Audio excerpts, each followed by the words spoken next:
Hey guys, what's up? I'm so excited. So my mother, money bags apparently. She's always got like the new technology and everything with computers and phones, and she gave me her computer. I was like, "Oh my god, I love you. Thank God." Cuz well, I think everyone knows how broke I always am. But I was like hugging her. I'm like, thank you so much. Because I need a new laptop. The one I have is over 10 years old. The number one button's missing and I have to keep restarting it and stuff. She's like, oh, I'm glad didn't give it to your other sister. I'm like, well, me too, because you always give them the other two stuff. You never give me anything. So that was the good news. The bad news is my internet might come out because we're in a severe thunderstorm warning right now. It's raining like crazy. I can see lightning and the whole house is shaking. Hey Jesse. Hey Deb. Hey Irish. Hey Autistic. Hey Sarah. I just made a homemade oh yum. I'm waiting on it to cook. This is perfect time to watch. Oh my god, now I want some. Oh, I'm gonna give you the link, Selah. So I'm going to be doing this with one of my subs, and she's great. She has her own channel as well. Her name is Selah Rose of Sharon. So we're going to do this together. We discussed it the other night, and I thought, you know what? Let's do it. There's a link for you. Hey, I hate peas. I love your kitty photo. Hey, Mercy. Hey, Nancy.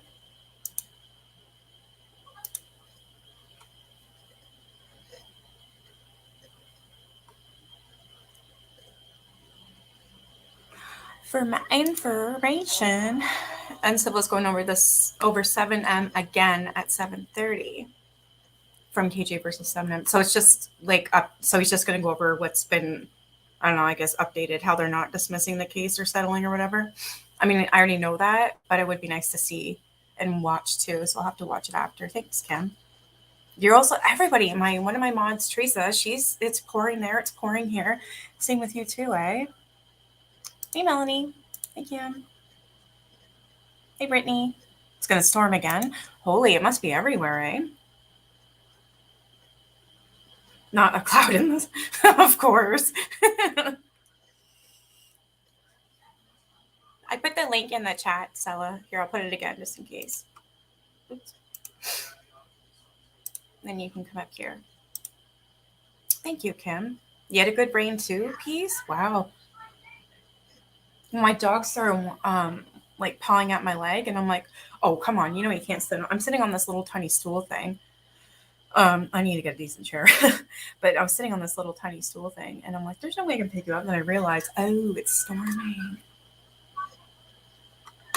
Yeah, I guess it wouldn't be, eh, Irish?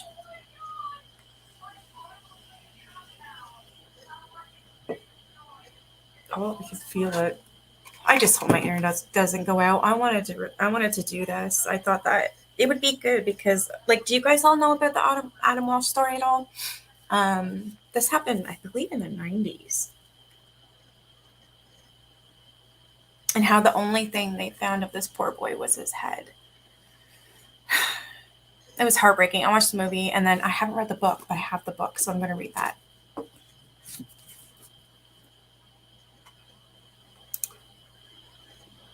You have snow in a month or less. Oh, wow. Oh, wow. It's very. I think it's emotional for a lot of people, but it happened in your hotel. Oh, wow. You know what they're saying, Laurie and Mama? John Walsh's daughter, Megan, she just got her kids taken away from her by her own father, and she's trying to say now. I've got the interview on this podcast, and she's saying that her father was involved with her brother's murder. I was like, what? Yeah. Sella pointed me in that direction. I went, no way. Apparently, they were involved with the Freemasons and everything. It was just like, wow. Piper, you know what? A lot of people's notifications aren't going off at all, and I honestly can't do anything about it. I guess it's happening on every channel. It's YouTube. I don't know. Maybe they're just so big that I don't know. They don't fix this. You know what I mean? Because nobody hardly gets any of my notifications anymore at all. I just tell people to unsub and sub again, and make sure you hit that bell and press all. if you haven't done that. You're very familiar with it? Yeah. Well, they said that Otis O'Toole was the murderer of Adam Walsh. He's a sick prick, and so was his partner. They were something else. Oh, it says your device is not connected. Yeah, she's speaking out, Mercy. Hey, Faith. Bring some rain over. Oh, I wish I could. You're near Detroit. We just had a nasty thunderstorm. Yeah, my lights keep going on and off, so I'm really, really hoping that my power doesn't go out. Hey, Jesse. Unfortunately, yeah. Apparently, John Walsh was not a great father, according to his daughter. Yeah. Drugs and neglect is what she's saying. Oh my God. Yeah, they're saying that. What did I say? There were rumors at that time about John Walsh. Yes. Oh my. See, I didn't know that. I have this book to read, but you know what? I believe it's written by John Walsh, so we're only going to hear what he has to say.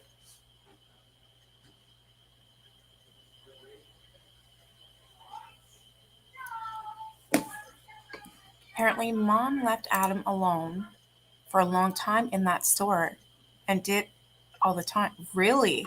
I just thought it was for, a few minutes. Jeffrey Dahmer? You're kidding. Shopped at that Sears all the time.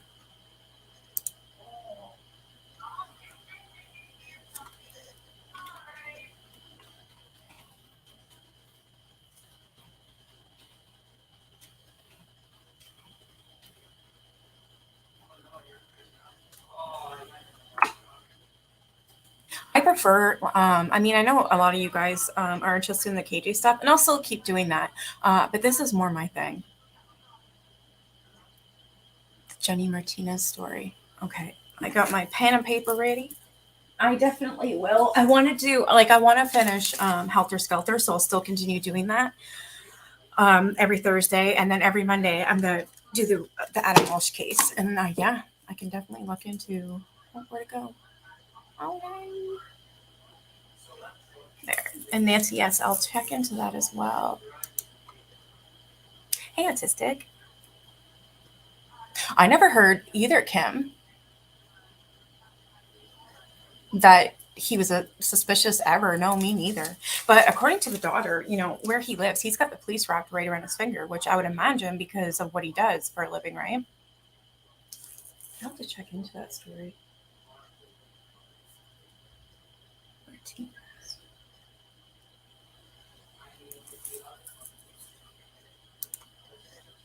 I wonder if that's the reason he turned his life around to help everyone else. Maybe he thought he was being punished by his son being murdered and turned it around. Just a thought. I always thought that too, basically. Yeah, actually. Same thing, Sarah. That he started the show and everything just for the greater good. Hey, Two Skulls. I've heard over the years that he wasn't a good dad and that possibly he went off and yeah, that's what I'm hearing now. Deb, your doggy's hiding. I don't know where mine went. Oh, he's on the chair staring at me. Back then, it wasn't a big deal to do that. People didn't worry about that kind of thing. They claimed Jeffrey Dahmer took Adam and his parts. Oh my fuck. You're working on it, Selah? Okay. Yeah, it just says you're not connected.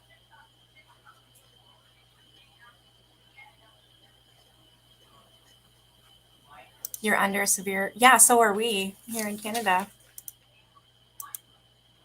Do you want me? Hey, Stella, do you want me just to start reading? I'll let you up as soon as I hear it, the ting or whatever. I just don't want to get caught up, my internet cut off.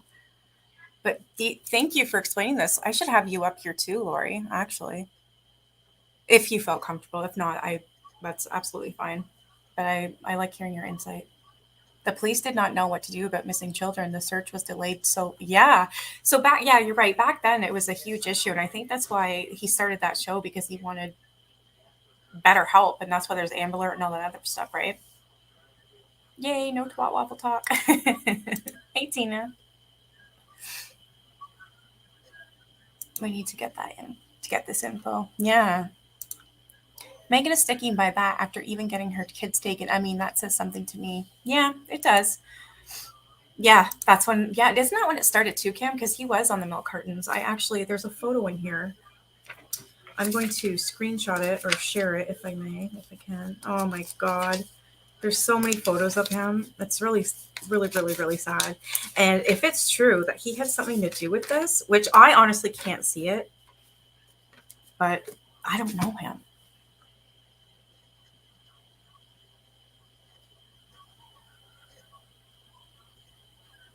Hey, Flutter Bear. Hey, Two Skulls. I never thought he did anything. Now I need to dive into. Yeah, like now I want to, thanks, Kira.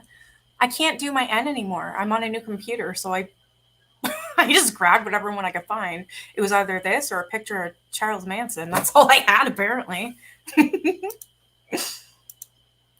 I think I do kind of remember this Jeffrey Dahmer thing. John Walsh said Jeffrey claimed that to him. Obviously, it was a lie. Yeah, because the guy is Otis O'Toole. Here, I'm looking in the book, and it says, "This is Otis O'Toole, the man I believe is responsible for my son's murder, courtesy of America's Most Wanted." I'm not sure why they got John listed in here. Oh, this is all the people that are caught as well from America's Most Wanted. Okay. Yeah. He does give me the creeps I wouldn't want to show. Really, Dad? Oh, wow.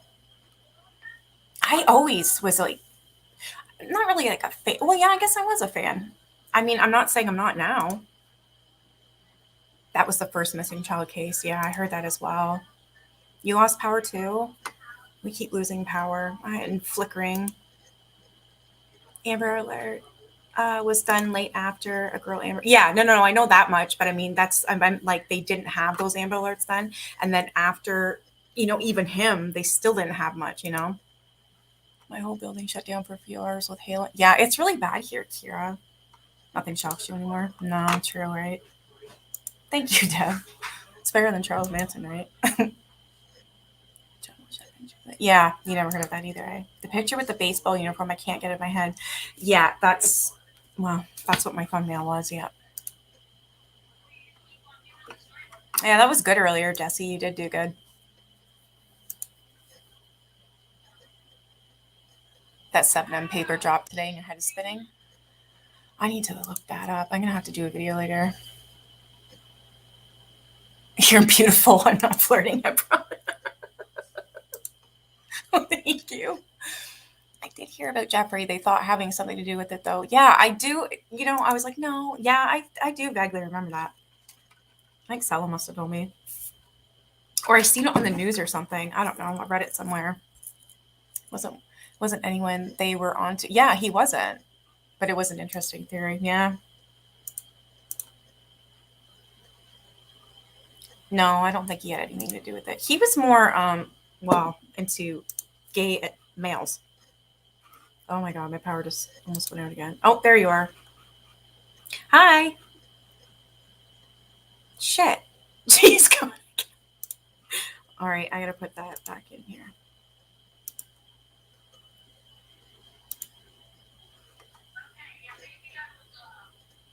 Yeah, that John Benet Ramsey case. I was so angry. I bought a magazine and it said that the case was solved, and I thought, well, I haven't really heard it on the news, but who knows, right? So I'm sitting there and I'm like reading it, and I'm like, are you kidding me? This doesn't prove shit. I was so mad. I have I have some theories on that case. I've got the book. I've read it. I've watched everything. I'm thinking inside source. Nikki, Mr. Flappy Flap is gone. What do you mean gone? Wait, what am I missing? I always felt a weird energy with John, like a power hungry type deal. It's said some people like that use yeah, that's the Freemasons, I believe they're called. I don't know too much about them, but I was told a little bit. I mean, and what I was told, I was terrified. But apparently, the Walshes were in with these Freemasons. He was 6. Yeah, I know. It keeps flickering.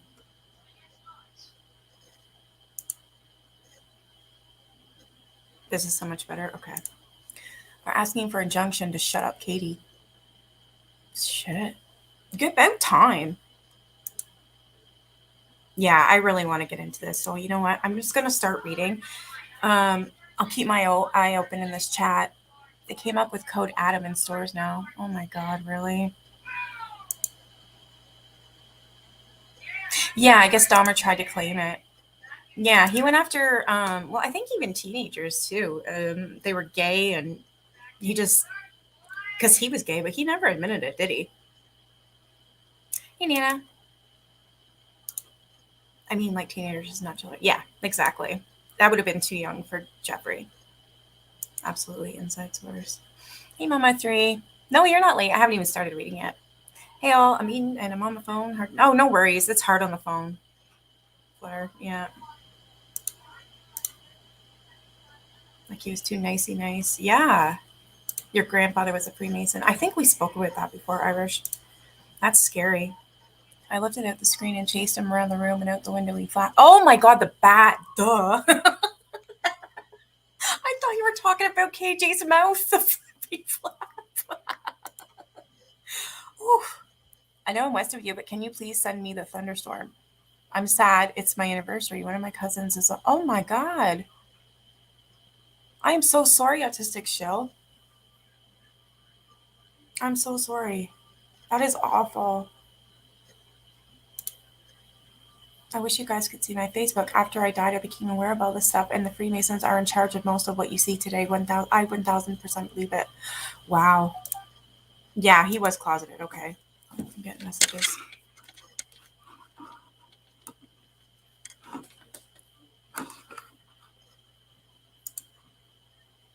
Yeah, same, Kim. It's crazy. Hey, Penelope.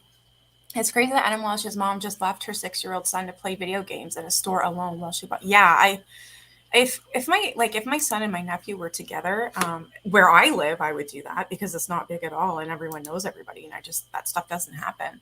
But where they live, no, hell no. I also feel like that's why you're not doing it tonight. Sick from stress. I bet you need to. I would say you need a nice chamomile tea. Try that if you have some. I've got my son drinking that at nighttime sometimes now because he has a hard time sleeping. We both do, really. I think more me because there she is. I think more me and because I stay up later, my son tries to as well. Hi. Hi. There you are. I was like, oh no, I hope it's not my I internet or mean, something. look, I am not tech savvy. I am so sorry. No, it's okay. Hey, Kinsey. Let's Did see. I see that one of the ladies, Charlotte's chat, hubby had strokes over the weekend? No, I didn't see that. Oh, wow. That's Hmm. horrible. Sorry, I'm just reading the Praying, chat really quick. praying for your And husband. That's terrible. yeah, an autistic, I think it was her nephew, she said. Hmm. Yeah, she says, I'm west of you, but can you please send me the thunderstorm? Because I told her we're having one right now. And then she says, I'm sad and it's my anniversary. One of my cousins is on life support. I held them at 3 weeks old. He's not likely to survive. That's awful. We speak life over him. We're not going to listen to that report. Yeah. We believe God can do anything. I'm Yeah. telling you, I've seen it happen. Praying for your cousin for sure. Yeah. Teresa, my mod, she's scared her power's going to go too. No worries if you're just coming in, Teresa. It's okay. I think there must be a lot of thunderstorms tonight. Yeah, it seems like all over the damn place, right? I Yeah. just feel bad for my dog. Oh no. Yeah. They hate it because they can't walk. Yeah, he's on the couch staring, or sorry, he's on the chair over to the right of me staring at me. He's skittish because the sound. Yeah. Oh, He's poor only, thing. my cousin is 3 weeks old. Oh my, what? Hey, 3 weeks Teresa. old. What, sick? Her cousin, yeah. The one that Oh. is that the one that you think that's not going to survive? Can you tell us her name so I can write it down? I'll pray. Autistic. She'll, yeah, that one there I put on. Mm, pray. What's Sarah saying? I missed it. Oh, I better go back. Somebody said they'd love to hear that story, and I completely missed what she said. I wish you guys could see. Oh, I would love to hear that too, actually, Sarah.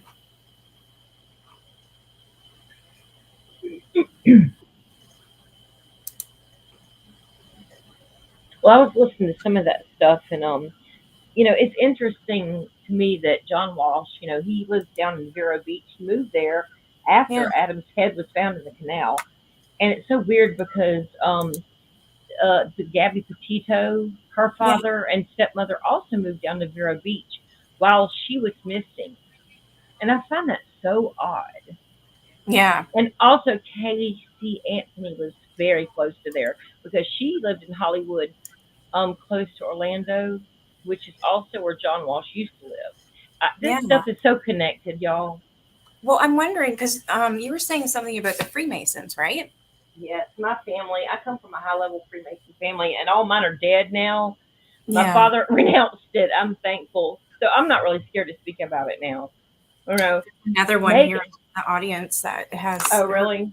Yeah, better with the Irish. Her family was involved with that too. Yeah, that stuff. Like, it depends on how up. Like, George Mason University, which is a Freemason university. Like all the men in my family are named George Mason after him. It's like Wow. really deep. And I was like pushed into pageants when I was like 4 or 5 years old, into modeling.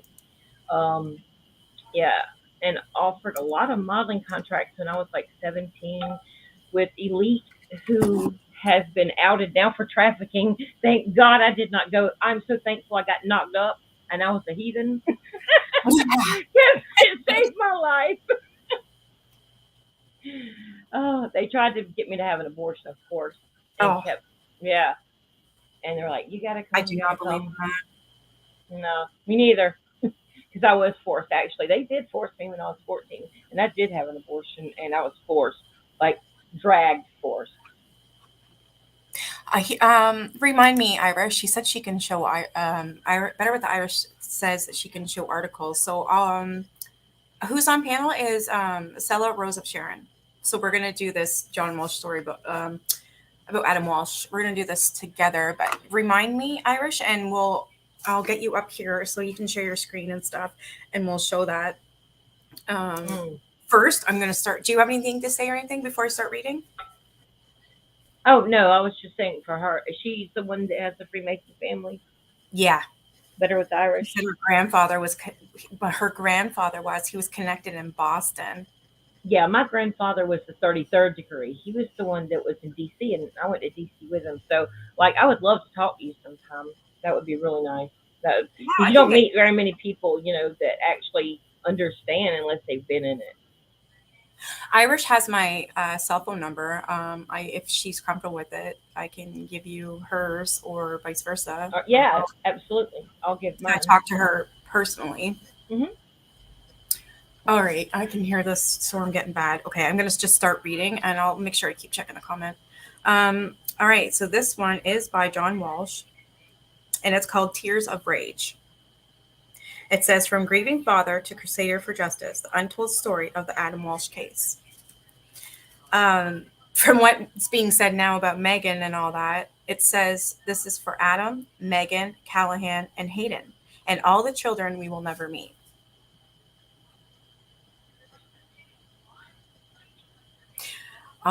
Yeah, I've got it. I don't know. I woke up with a headache. I can't get rid of it, but I didn't want to not do this, so I'm doing it. Okay, let's see.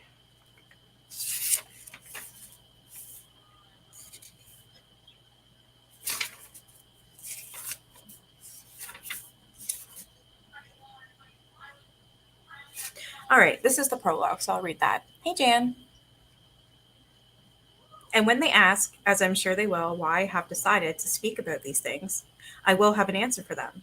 My hope is that these words will stand as a testament to many sacrifices that were made. I don't know how to pronounce his wife's name. It's Reve. It's Reeve, Reeve? Reeve. They call her Reeve Okay. or Reeve. So my wife Reeve and I did not make all of these sacrifices ourselves. There were others who helped carry the burden. We did not respond, for example, to the particular request that I am about to relate. We were spared little over the whole course of events, but we were saved from this at least. The request was for someone close to us, a friend, a family member would have been ideal, but was judged ultimately to be unwise. And so a friend, one who knew us well, went instead. Years before, I had done him what he regarded as a great favor, and now he believed that, as difficult as it might be, it was time to repay the kindness. I have no clue what this is about. Um, he left accompanied by a detective and drove recklessly in his white convertible up the divided concrete highway at an irresponsible speed. The August sun beat down on him, and the hot, dry, tarry smell of the road swirled around them both. They did not speak. He was marshaling his strength, focusing himself, concentrating on the task at hand. And finally, after an hour, they came to the place. For some time, I did not know about what happened next. I was later told some of it because I asked to be told. I did not want to know all of it, and still do not. But it is important for these unspeakable things to be spoken of, because they actually happen in this world. My friend remembers walking up what seemed like an endless flight of wooden stairs to a set of swinging doors, scuffed at the bottom by impatient technicians who had kicked them open with their feet. Panes of frosted glass in these doors that let light through, but obscured the things that took place within. He remembers the odor of disinfectant and formaldehyde. Oh, God, I know what this is. Cold fluorescent lights was reflecting on the ceramic tile, and rows of stainless steel instruments lay precisely on countertops beneath the overhang of metal cabinets. In the center of the room was a wheeled stainless steel table. A man wearing a clinical white, knee length smock walked up to him. Can you do this? My friend was asked. Yes, he replied. Then they brought out something swaddled in white towels, like a newborn, and it laid in front of them. The warm brackish water had done its work, transforming something once known intimately into something that could not exist even in the darkest imagination. But it did exist. It was now irrefutable. The eyes, once clear, were not fully open. They were clouded, unseeing. The soft blondish hair, always straight, was now tangled and matted.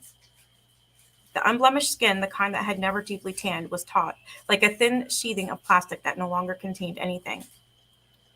Trigger warning. Yeah. Big time. Beneath that, below the thin neck, where t-shirts had once covered the muscles of a small chest, and where fingers and feet had once been held in loving hands, was now nothing. What was presented for identification in this strange, unfamiliar setting was all that remained. The day before, two workers from the citrus fields, who had cast their lines to brim and catfish, had been walking along a drainage canal not far from the Florida Turnpike when they saw something floating in the still water, along the sawgrass and pepper weeds. They later said that at first they thought it was the head of a little girl's life-size doll. Now there were only Now there was only this procedure of official identification, and so my friend asked, in a single breath, if he might be shown, if they could please part the lips. They did. Mm. Only then did they see again what he had seen and remembered, just days, a lifetime ago. There in the delicate gap was a small emerging tooth, and they knew. All these years later, he still dreams of it. The face, he says, appears out of the darkness while he is sleeping. The image still comes to him when he cannot protect himself from it during the night. And sometimes when it comes, he says, it is wearing a child's red baseball cap. It is fitting that these things are called the remains. Those words describe what still exists when all that is gone before it no longer does. The deed, the chosen action that would come to be called the crime, had taken away everything that had been and had left in its place something that could not be comprehended or understood, something that, 16 years later, we still cannot believe. There had been promise, and now there was none. There had been an endless wellspring of hope and future, and now it was gone. What we had once loved with all of our beings and believed we would always continue to love, that which we had cherished above all else, no longer existed. There was all that remained of a little boy. The child on the autopsy table was my 6-year-old son, Adam. That's heartbreaking. Nikki, can I say something real quick? Do you remember me mentioning about the tooth? And that Yeah, was one I of was the just going things to say that. Yeah. that made Megan even look into it. The picture of the head that was supposed to be Adam had an actual, like, full grown in, grown up tooth. And Adam, he even admits it right there. It was that little tiny tooth like you saw in the picture with his Yeah. baseball hat on. He had not had time to grow a full grown tooth in. So do you believe it was him? I, I really question it now. Nobody wants to feel like they've been duped and believe a lie, for that long. Yeah. But, knowing what I know, behind the scenes and knowing, you know, I don't know. I really question it now. And once I saw that photo, because I've seen it, I don't, Yeah. I don't think it's him, honestly. Yeah, because they just said the one tooth, and it Yeah, looks like two are missing, right? right. There was two missing and one tiny, Yeah. tiny little nub of a tooth, and which is what he just described, not Yeah. what was in the picture, which is a full-grown in Yeah. Yeah. tooth. It just makes me think of the Brian Laundrie thing with the Yeah. jaw and the tooth. Yeah. Holy Weird. shoot. Thunder's coming. Okay. Yes, Deb? I'm just going to continue reading, but I'll keep looking to see what it is. It looks like you got a question. All right. Chapter 1. On Sunday mornings, when my father, gentleman Jack Walsh, was in his best blue serge suit and took a seat in the front pew of St. Mary's Roman Catholic Church for Mass and Holy Communion, he was sometimes not accompanied by his boys. It's not that there was any empathy on our part. It was just that his sons, my younger brother Jimmy, and I were ordinarily in the back row with old women and nuns wearing the black eyes and split lips that we'd picked up in fistfights the Saturday night before. It's kind of funny. Am I able to turn on closed captioning? I don't think so because I have to write it in. You can Hmm. push it on your own computer. Usually, my little thing, if I need to do that, there's a little button down there, and you can actually push where it will automatically come up where it should. I have to do Let that me see. sometimes. Like I know you can on other people's videos and stuff. Oh, sorry, Yeah, I'm just looking sometimes through my live to try it. when I watch some people, But and it I said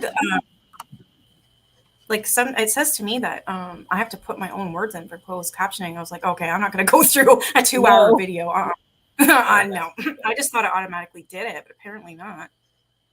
All Well, I right. think people could do it from their own computer if they hit settings up there on their Yeah. YouTube. They can put uh, closed captioning, and it'll come up on their own Yeah. anyway. Personal I'm not. I computer. don't know if it will do it when I'm live though. Hold on.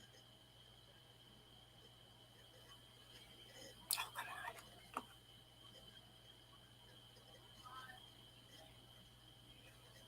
It's taking forever. Okay.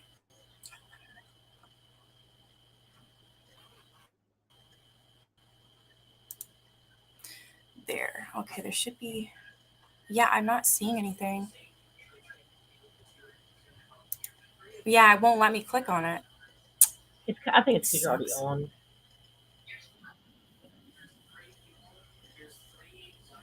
Yeah, I have to write it in myself. There's got to be an easier way. You know what? I'm going to look into that because people, yeah, I mean, even there's sometimes where I need, you know, subtitles. I just tried to turn it on, Sarah. It won't, it's like blank. It won't let me. If it's Chris me, K, I'll, I came in so late. I'm I'll so confused. I'll try not to talk so southern if it's me.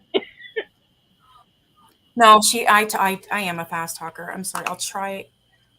Yeah, I tried enabling it. Here, I'll show you my screen. I'm going to show you just a second here. Hey, Dragon Mama. Well, I'm just going to show you what it says. Maybe I'm just not figuring it out myself. Hold on. Let's see here. Here, I'll show you my screen so you guys can see this.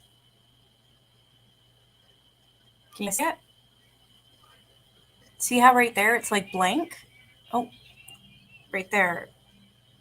So this is like the play autoplay. And then you've got your closed captioning. And look, see how it's blank? I can't do anything. It's all like gray. It's not even white like the rest of the stuff is that I can touch. But this I can't. See, it says, see how right there. Sorry, I like. I wonder why. Actually, assuming it's because and you've got. I have to write out. See how it's blank? I can't do anything. It says it's not available to like the rest of the Sarah. Okay. That I can touch. But this I can't. See, it says. See how right?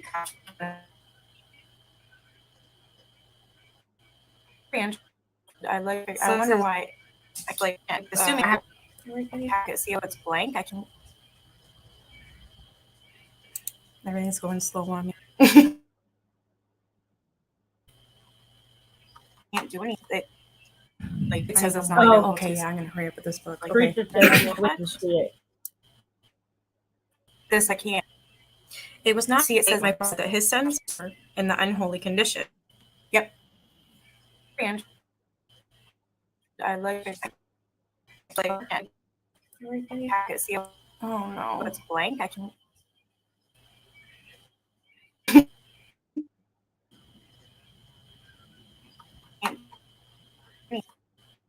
Like it says it's not. Oh, Okay, yeah, I'm gonna hurry up with this book. Three. Okay. This like it not see it says my brother that his sons were and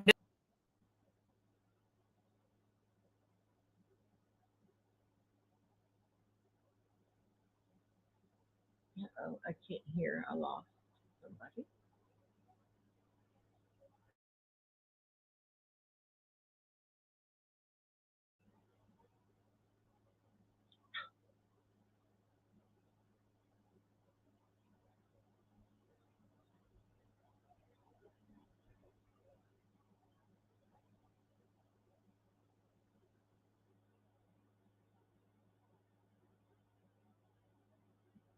I can't hear anybody. Oh, there I am. hello. I lost you for a minute. I couldn't hear anything. Yeah, I told you. I wish this wasn't happening. It's the storm. Hey, If it gets Sassy. bad enough, we might have to just Yeah. like If cut short. if it keeps doing it, then yeah. Yeah. It's me. Oh, it's okay, RB. I just started reading. Hey, Juju. You saw Steve had the model. Okay, let me see. I'm a bit behind. I was looking at closed captioning options earlier.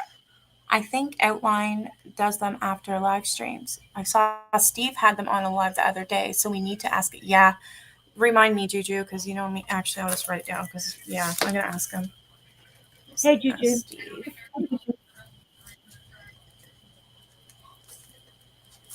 All right, I'm just gonna continue. You didn't ruin anything, Deb. If I can get this done for you, I would love to. Now, if I have to write it in every single one of my videos, you're a pain in the ass. But I'll do it. I'll try to learn YouTube does it. sign language. Oh, that would be why I have to write it in then during my live because I tried doing it for my. Okay, I get it. So it will show up later. Okay, I'm going to continue reading this. Okay, so I left on this part here. So the father of John and John Walsh is Jack Walsh, and he was saying he's upset with the boys right now because it says it was just that his sons, my younger brother, Jimmy, and I were ordinarily in the back row with the old women and nuns. The kid, meaning John and his brother, apparently had gotten into fistfights. So wearing the black eyes and split lips that we picked up in fistfights the Saturday night before. It was not right, my father said, that his sons approached the altar in the unholy condition.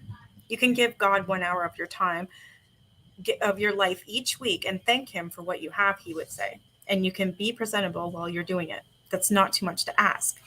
That dictum was pretty hard to argue with, but there were stretches when it was not upmost in the mind. My nose was broken at least 4 times by the year I graduated from college, and it was usually at least partly my doing. I fought over girls, I fought for my honor, I fought to protect Jimmy, and sometimes I fought for the love of fighting. My good friend John Monahan, an Irishman, thinks that it was everything to do with heritage. You can't understand me, he says, unless you understand my Irish pride. It's not so much about ego, it's just that I can't abide anything derogatory being said about my family. That's even worse than someone attacking me.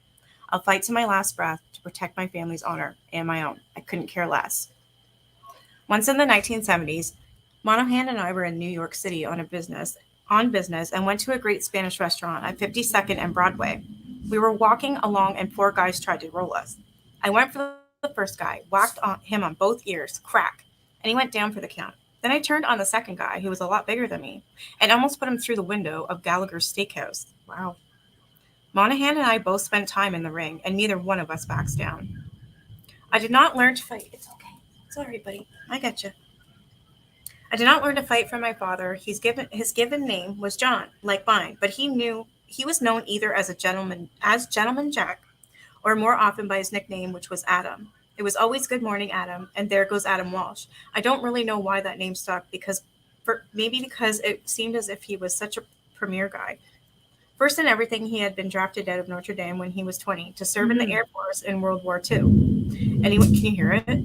Holy shit. Wow. Holy crap. Yeah, it's going.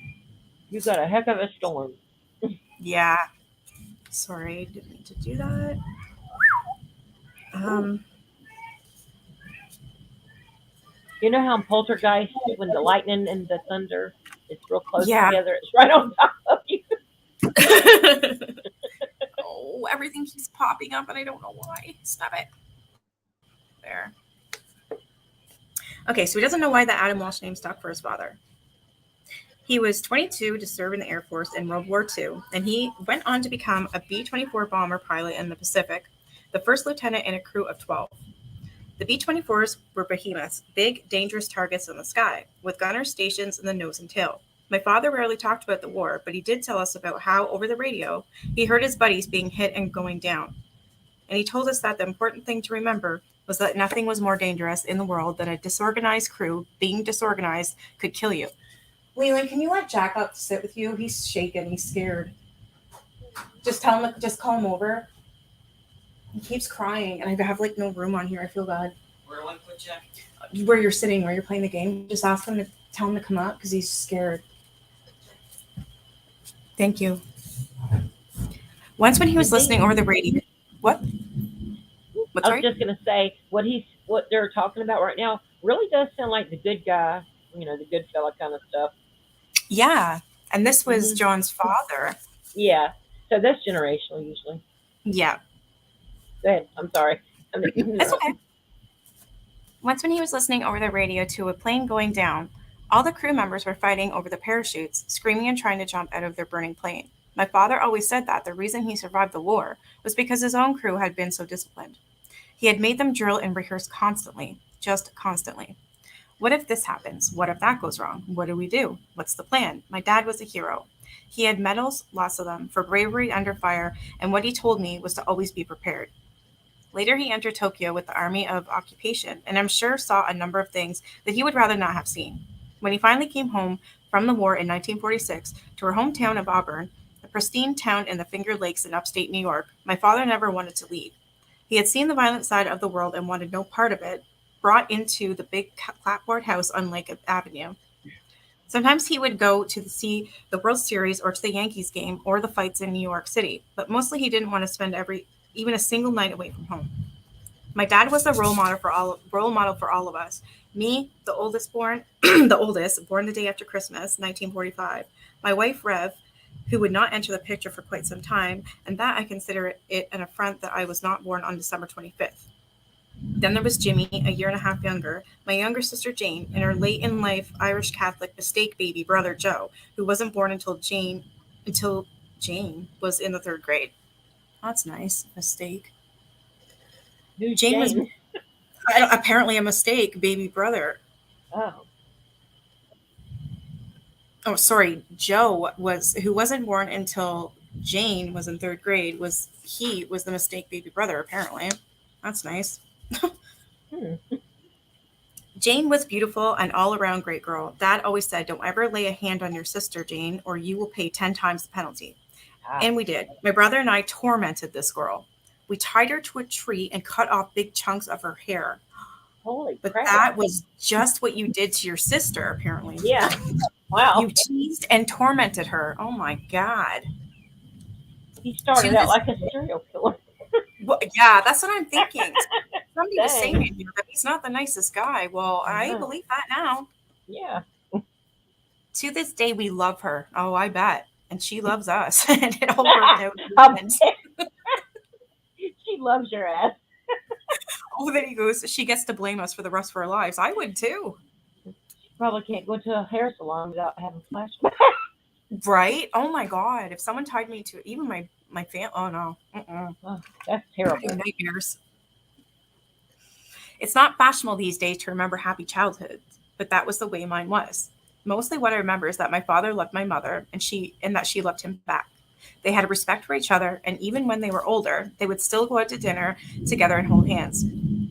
I do not remember him ever yelling at her. My father was a member of the Holy Name Society at church, which was made up of men who did not take the name of the Lord in vain. He was a tall, handsome guy with black curly hair, and he loved to wear nice clothes. Put your best foot forward, he'd always say, because you never know who you'll run into when you go out on your way. He wasn't flamboyant, but he was elegant, and a bunch of his friends tried to get him into politics. He just never had that kind of ambition. All he was ever interested in, really, was staying at home and spending time with family. There's so many red flags. Wow. Yeah. It was easy enough to see that all the women loved him. Wherever he'd go into a store, they would all turn and smile. For as for women in general, we were taught to respect them absolutely. My father said that they were creatures who had to be defended and protected, and that also included my mother. Your mother is my partner, my dad would say, and the way you talk to her is the way you're talking to me. If you give her any teenage lip, you'll have to answer to me.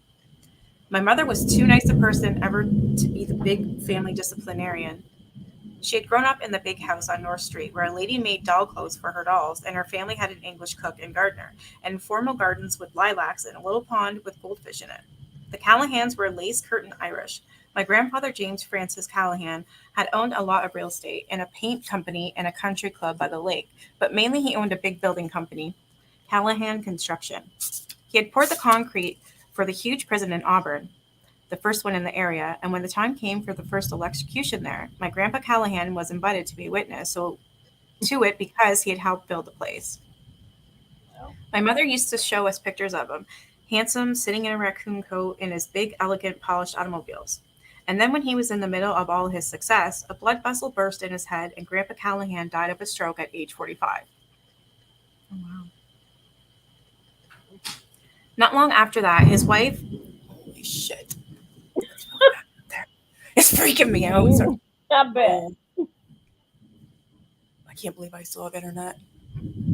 If it does go out again, I'm just gonna Yeah. save this for next time. Yeah, I don't want to keep coming back in. It's a pain, We and don't want plus you I to get don't. electrocuted. I hope it's all wireless. Well, that too. Yeah. We kind of want to keep you alive. Not long after that, his wife, Grandma Callahan, died when her three kids were still teenagers. They couldn't run the state by themselves, so it was handed over to lawyers who promptly ran it into the ground. By the time the war was over, everybody was broke, but my uncle started the business up from scratch again, beginning with one truck. Callahan Trucking. It was always a big deal when they'd go to the Pennsylvania to get each new truck, only the best Mack trucks. And of course, all the trucks had Kelly Green shamrocks painted on them. You had to hand it to them. They built the businesses back up again from nothing into a huge concrete making company. My mother's family had had its rough spots, but it was still refined compared to my father's. He grew up on Tipperary Hill in Syracuse, an Irish neighborhood where the traffic lights are green on top of red. His father was a rough and tumble guy who had a cash register store and four Irish sons. Maybe that's where Jimmy and I inherited it. We were always just such hell raisers. Outside the house, Jimmy and I always stuck up for each other, but inside we tried to kill each other every day. Mom used to call, Mom used to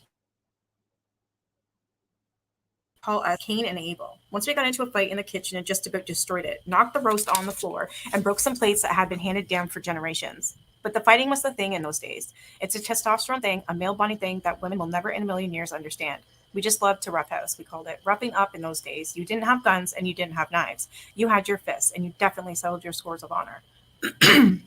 There was always some guy who'd have one too many beers and decide he wanted to take on the Walsh brothers. Those were epic fights. And then there were the fights over girls. Jeez. It's freaking creepy over here.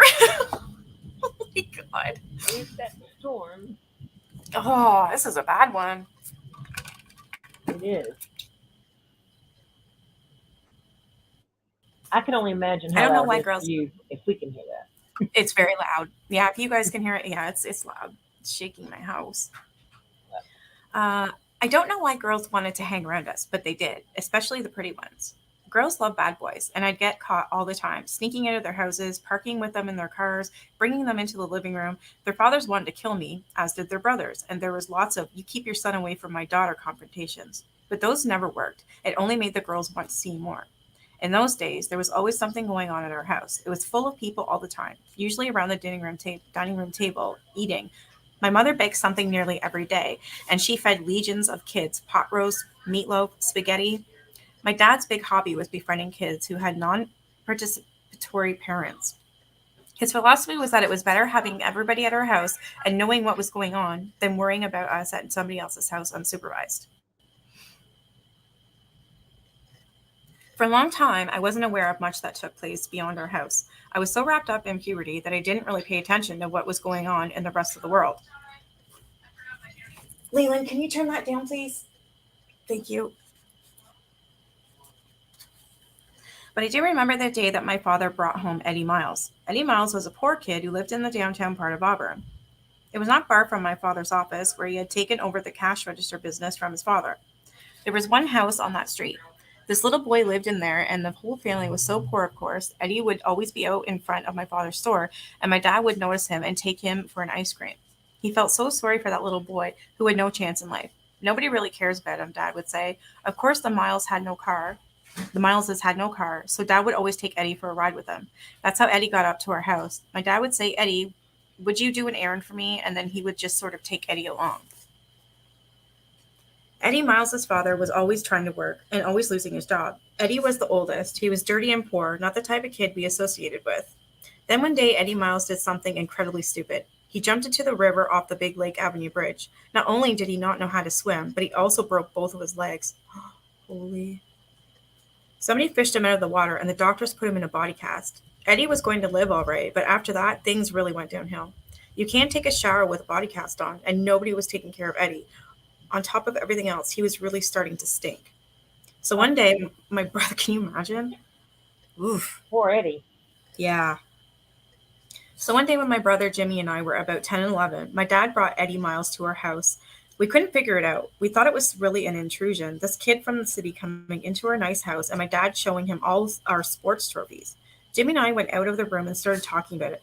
What the hell is Dad bringing that kid in here for? He stinks, and he's showing him all of our personal stuff.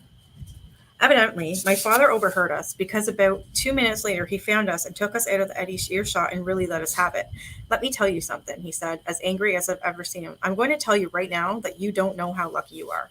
You live on this lovely street by the lake, not because of anything you've done, but because of the luck of the draw. But for the grace of God, my boys, you should be Eddie Miles yourselves. You had nothing to do with being born into this family. And this boy had nothing to do with the fact that he was born into the situation he was. I don't ever want to hear you talk that way again. As stupid as we were, the lesson sank in. For the first time in my life that I can remember, I felt ashamed. My brother and I had been self-centered and arrogant assholes. Selfish, arrogant little boys. I don't really know how I got from that point to the way I became later. Somewhere along the line, I began to feel that I was supposed to take care of everything, that it was my job to look out for the family and my brothers and sister. It's a feeling that has stayed with me my whole life. I don't know if it comes from being Irish or Catholic or both. Maybe I just believed that I was better than anybody at almost everything. So if anyone was in trouble or something was going wrong, no one would be able to fix things the way I could. That everything was my responsibility, that it was my job to be in charge of the world. I don't really know where it all came from, but it was there, and it was apparently pretty obvious even early on. Hey Patricia. My mother remembers that not long after Joe was born, this is the mistake, Joe. When I was about 14, she was driving with me in the car someplace, and I said to her, you know, Mom, you and Dad are a little old to be having a kid, and I just want you to know that if anything happens to you both, I'll take care of Joe. My father wasn't some kind of religious nut, but in retrospect, I'd have to say that I learned more about values and morality at home than I ever did in school, despite the education I had. I attended Our Lady of Mount Carmel, a high school run by the Carmelite Fathers. Both boys separated from girls and priests in monks' robes who believed in serious corporal punishment. If you were out in the hall when you weren't supposed to be, they'd slam your fingers in your locker. Holy. I'm going to let you know he's Jesuit. Yeah. If you mouthed There's off, no doubt. There's what? Oh, yeah. I'm sorry, I just said there's no doubt he's a Jesuit, which also leads into this other stuff. I'm sorry to interrupt you. It's just when I hear that. No, please do. If anything, just because I don't know when. I'm just going to keep going and. Yeah, you keep going. I'm sorry. And then you just no. Interrupt me if you've got something to say, please. uh, if you mouthed off, they'd take you out into the hall and hit you with a belt. All that, and you also had to wear a sport coat and tie. The unbelievable thing is that you paid good money to go there, and if you screwed up, you got kicked out.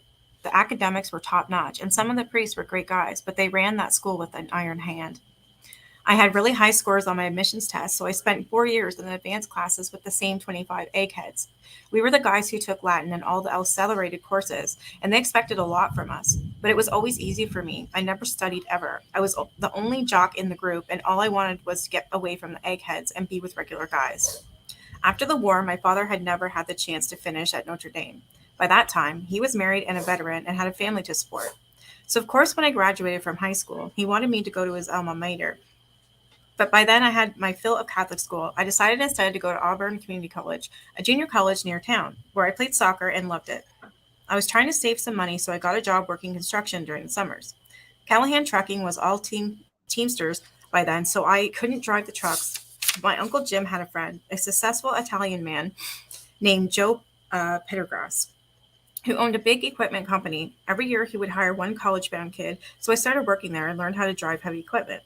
It was brutal hard work in those days, but I made great money. I saved up enough to put myself through college, and I bought an old black Jaguar. Then I transferred to the University of Buffalo. It wasn't a state school at the time, it was private. It had a football team and a great English department. The writer John Barth was there, so I decided to major in English. I left college. The first thing I realized was that I could have an apartment off campus. That's exactly what I wanted to do. I just had the greatest time. I love the parties. I love the sports. I love the independence. I love the camaraderie. I would work hard all summer, save my money, and pay my own bills. I had this beautiful car and a zillion beautiful girls. Michael Quinn and I were the best dressers on campus. Reeve later used to say that I was the only college guy she ever knew who insisted on sending all his shirts out to the cleaners and having the colors starched. All the guys from the Jewish fraternities called me and my crowd the Gentile jocks. My friends were preppy then and athletes. We pledged the big jock fraternities, the Animal House types. Tom Roach was a big basketball player, 6 feet 4. Michael Quinn was the defensive halfback, tough as hell and good looking. Quinn was a killer, a Golden Gloves boxer, and one day he hit me so hard when we were sparring at the Y that he blew out my eardrum and knocked me unconscious. I later got drafted 3 times and I failed all 3 physicals, so you could say that Quinn was the one who kept me out of the army. We were all part of the same clique. The big men on campus, we would meet girls from the other colleges and take trips to visit them. We were great partiers. We kept up in school though.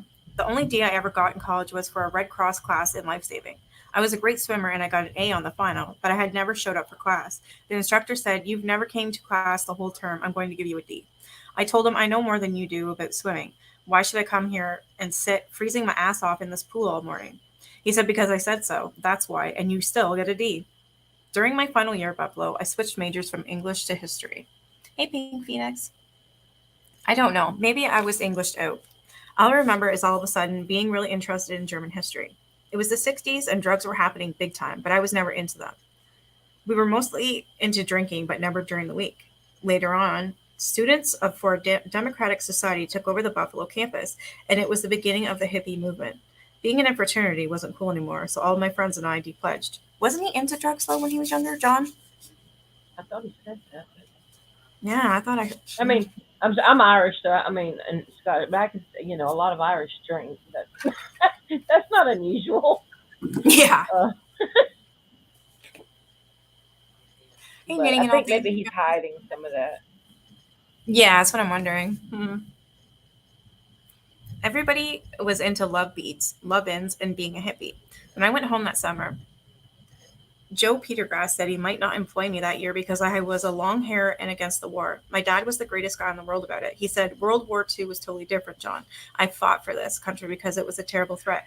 You know, the Japanese and the Germans wanted to kill us, but this Vietnam business is senseless. I'll do anything I can. You and your brother Jimmy are not going to die in Vietnam."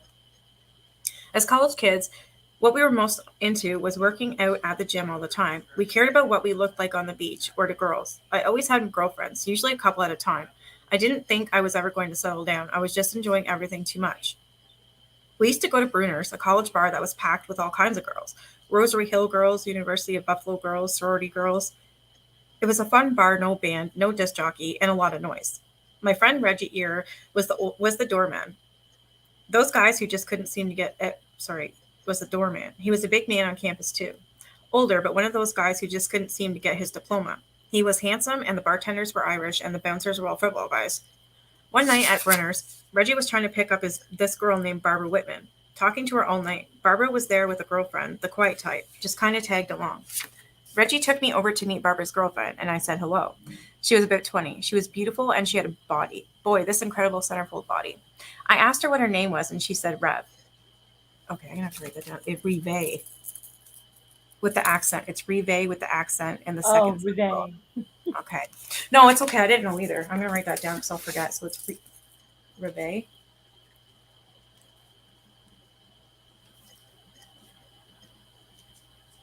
All right. Yeah, because there's an accent on this. Okay. A name her father picked out from a French word, like Riviere, from a word that means to dream. All right, chapter 2. All right, Jake and Mama, thanks for coming. Chapter 2 is called Revee.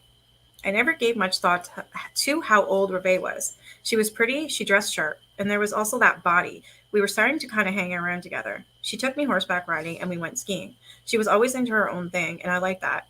Then one night, Tom Roach was sitting around at my place and picked up a copy of that day's Buffalo Evening News. And it was a picture of Revee. How old was Revee?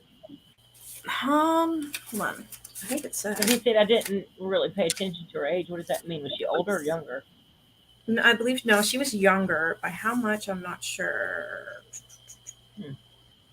For him to just put that in there, I was just wondering. She looked 20. It doesn't say. Looked. Okay, I'll look that up later. She looked 20. Yeah. So if I find out, yeah. In it was a picture of Revee, who had just won an art contest. Holy Jesus, Mary and Joseph, Tom said. There's a picture of Revee in the paper, John, and she's 16 years old. Oh, there you go. I knew it. I should read one more line. I knew it. So she's not 20. No. Oh, but she looked 20. That's what matters. Yeah. Yeah. So she's 16. But she, oh my God, listen. But she had this way about her. She had a certain presence. You gotta live, yep. And after a while, I just got over how young she was. She was way more sophisticated than anybody in high school. And she always dated older guys. Wow. She had a fake ID. In high school. Wow. She had a fake ID. That's how she got into Brenner's. She was bored with high school. She always into art and her horses. And even then, she always seemed very, serene. We weren't madly in love with each other, but we had a good time together. And I relaxed a little after she turned 17. Well, that's good. He's already admitted they were having a good time together. I'm sorry. He already let the cat out of the bag. Yeah, jailbait, Brittany. Oh, Pink Phoenix, like, he got over it, apparently. I mean, says every pedo ever, they seem so much older than their age. Yeah, exactly. She was beautiful, and she was caring, and she was up for anything. I was a wild child, and I would go downtown when no one else would. I'd be the only white guy at James Brown concerts, and I'd go to the Pine Grill to listen to black bands because I love the music and I love to dance. I'd just go in and say hello to everybody and buy drinks, and everyone treated me really well. Revee loved that. She thought it was cool. She would watch Tom Roach and me go into these after-hours bars and bet a couple bikers $10 at the pool table. She'd say, "You're going to get beaten to a bloody pulp." But we didn't. We'd win. We would hustle money playing pool all the time. She loved it. Tom and I were the only white guys on campus who could dance. In retrospect, I think that was a big part of our allure. She's 16. She's going to think that's cool. Yeah, exactly. Oh, you got the storm coming now too, Two Skulls? It's a big one. Up until that time, even though my given name was officially John, for as long as I could remember, everyone had always called me Jack. By then, even Revee's dad had heard that she was going out with this guy named Jack. Someone in college who was there for a barbarian and way too old for her. Damn right. Yeah. Mr. Drew was thinking, wow, she hasn't brought him home yet, which means he must be 58 years old and married with children. Smart man. I got a daughter that age, and I can tell you, some 20-year-old fellow will show up here, my husband would beat the crap out of him Yeah, same if he here. didn't Oh, shoot yeah. him. Yeah, exactly. For a long time, I would drop Revee off down the block to do anything not to be seen around her house. Yes. Wow. Oh. But when the time finally came that her dad wasn't going to let her out of the house at all anymore, she figured it was time to take me over to meet him. After all the negative advance publicity, it went like this: Dad, I'd like you to meet my new friend, John Walsh. A different guy entirely. Revee had changed my name and I never got it back. But it's like I always said, she was quick on her feet. I graduated from UB in 1965 and wasn't really sure what I wanted to do next. I did know, however, what I didn't want. I'd already been to the Virginia Islands once, and also to Florida over spring break. I hated those upstate New York winters more than anything, so I called Revee's brother Cliff into moving into with me to Florida. It was no big deal that Revee and I were going to be so far apart. We were already both seeing other people. We were both young and had other things to do without getting tied down. Still, I decided to keep in touch with her. After all, there was no reason not to. Holy crap. Two Skulls One Swing says, "Oh my God, lightning strikes galore and the sky is orange." Holy, I've never seen that before. An orange sky.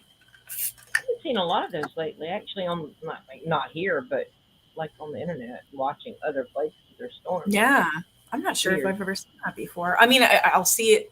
Well, no, because the sky just goes completely bright with this lightning. I'm not hearing any rumbles. It's slowly stopped raining, so who knows? Maybe I'll be not have a power outage tonight. That would be good.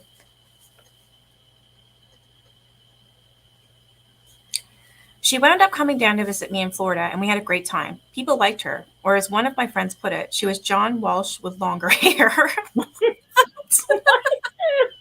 Well, that's not a good thing. So he's Wow, like obsessed that with himself. cannot be attractive. So he says that's what himself must be if he likes girls that look like him. Wow, that's not good. Keeping it in the family. Yeah, what the hell? I hope she went to get them some wax for them eyebrows. If Yeah. she looked like him. Wow.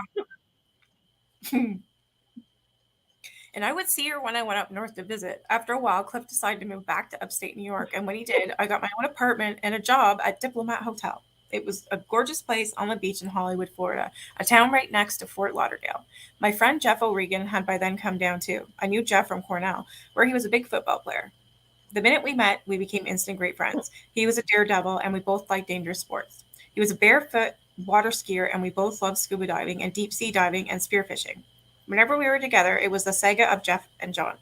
He was 6'4", a big, handsome Irish boy, and the wildest guy I ever met. This guy has The some dip- bromance issues. I'm just saying. yeah, it sounds like that.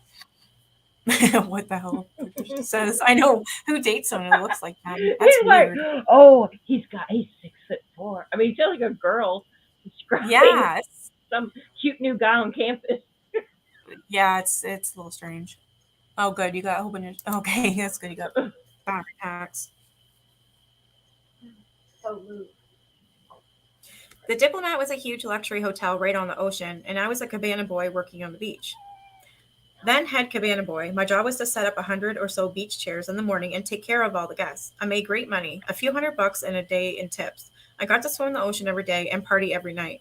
It was the most fun I ever had in my entire life, including college. I wasn't a beach bum. I was a former college guy taking a break. I would have loved that job.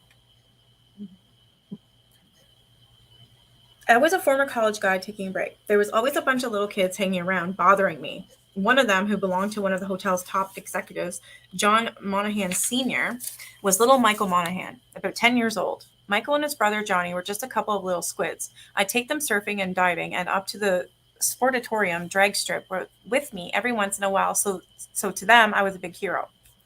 One day, Johnny, who was 11 at the time, and Michael were playing around in a huge drainage pipe that led from the hotel out into the surf along a jetty. It was about 6 feet in diameter, and they were playing Batman in the cave inside it. Somehow, Johnny got stuck underneath the pipe between it and the sand, and then the tide started coming in. Michael tried to pull him out, but he was really stuck. And then the water started coming up around his mouth and they started screaming. Michael ran back up to the main pool deck where I was crying. John, you gotta come. My brother's stuck and he's gonna drown. At first, I said, yeah, right, stop playing with me, I'm busy. But I finally realized that Michael wasn't kidding. Where is he? I screamed. I ran down to where Johnny was and immediately got the picture. There was no way to get him out before the water got over his head. By this time, a crowd was gathering around and old ladies were starting to panic, but nobody seemed to know what to do. I was screaming, would someone go and get me a goddamn regulator? But nobody really did anything. So I ran back up to the hotel myself and broke into the scuba stand and grabbed a regulator and tank. I ran back down to where Johnny was and leaned down to him, and a real quiet voice said, "Now, Johnny, remember what I taught you. Don't panic here. I want you just to breathe. Breathe." I stuck the regulator in his mouth, and Johnny started to breathe. When the water came over his head, like I had always showed him in the pool, then I started digging with my hands in the sand underneath Johnny and somehow got both my arms around him. And when the water flowed out, I just grabbed him really tight and pulled as hard as I could. And all of a sudden, he popped out like a cork.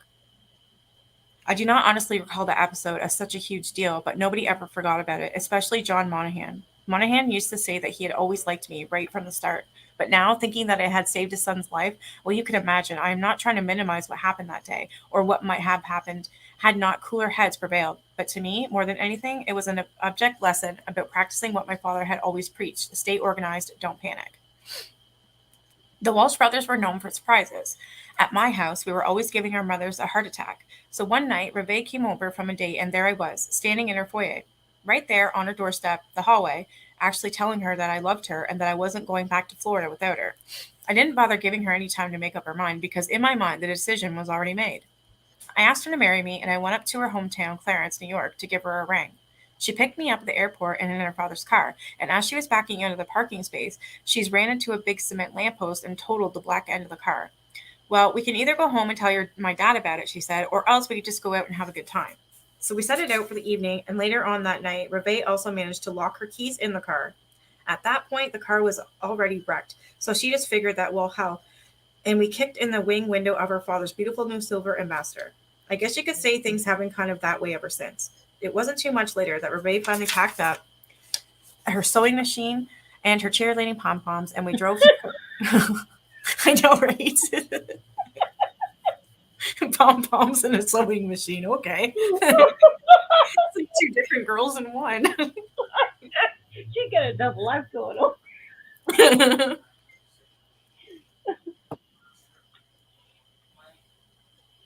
You know what We though? While you're what? taking a break, I'm sorry. That makes me think of that NAMBLA. He's got some NAMBLA issues that Megan has talked about, which is the Northern Man Boy Lovers Association. And Oh, like really? NAMBLA was after him when he lived in Hollywood before Adam even went missing. I just want to put that little disclaimer if anybody wants to go down that rabbit hole. Yeah, Proceed. I'm sorry. that's okay. We drove their car down to Florida. We got married on July 10th, 1971, in a big wedding where everybody had a fine time except all the old ladies, who were scandalized because I wore brown and white spectator shoes without socks. A great wedding. What? Okay, then. An even better honeymoon. This was back in the days before frequent flyer programs, and John Monahan gave us 2 round-trip plane tickets to Europe. We took off, and I remember sitting on the plane with Reve and me just looking at each other. And it was kind of like, well, here we go. We decided that we would travel for as long as the money lasted. England, Italy, France, Spain. We felt like we were heading off on some great adventure someplace that we had never seen. I think that's the thing that I have always loved most about Reve. I mean, she's a good person and everything. She's loyal, she's loving, but mostly she's game. We got to England and went to, I don't know how to say that, Bournemouth to visit our friends, the Maidments. Bill was a high driver and his wife, Sonia, was an aquabelle. We had met them in Florida where they came to work the water shows during the summer. We eventually wound up spending 2 months traveling all over Europe. We saw Rebe's relatives in Germany and we went all over the place. But the Maidments were the ones who told us to go to Majorca. When I think of our honeymoon, that's what I think of. A beautiful island off the coast of Spain where we rented a motor scooter and went up the hills. We saw cactus fields and little old men with donkey carts. I even took Reve to the bullfights. She thought I was a Renaissance guy. How After they we have got all this back to the money? States, what? How they have all this money to travel like that? I'm assuming his parents were well off. Must Sounds like be. it. Okay. Hmm.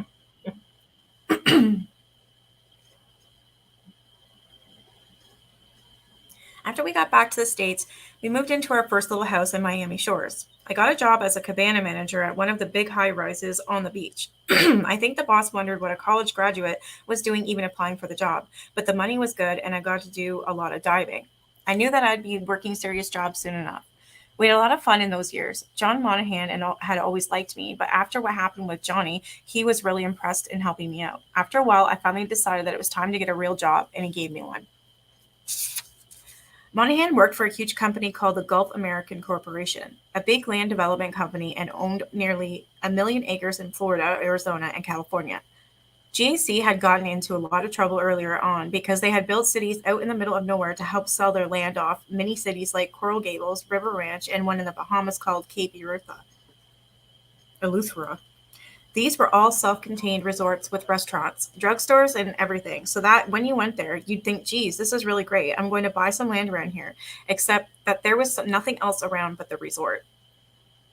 When GAC got into trouble, it was finally bought out, but the new company still had huge debts. Monahan had been managing hotels around Miami since he was a kid, so he got hired to revive these half dozen hotels.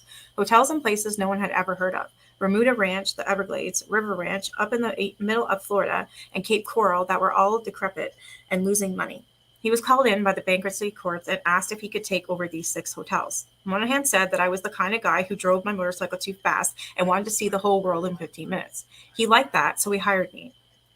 He was my mentor, and that's how I started my career in the hotel marketing business. John Monahan opened up the world for me in Revee. He was educated and sophisticated.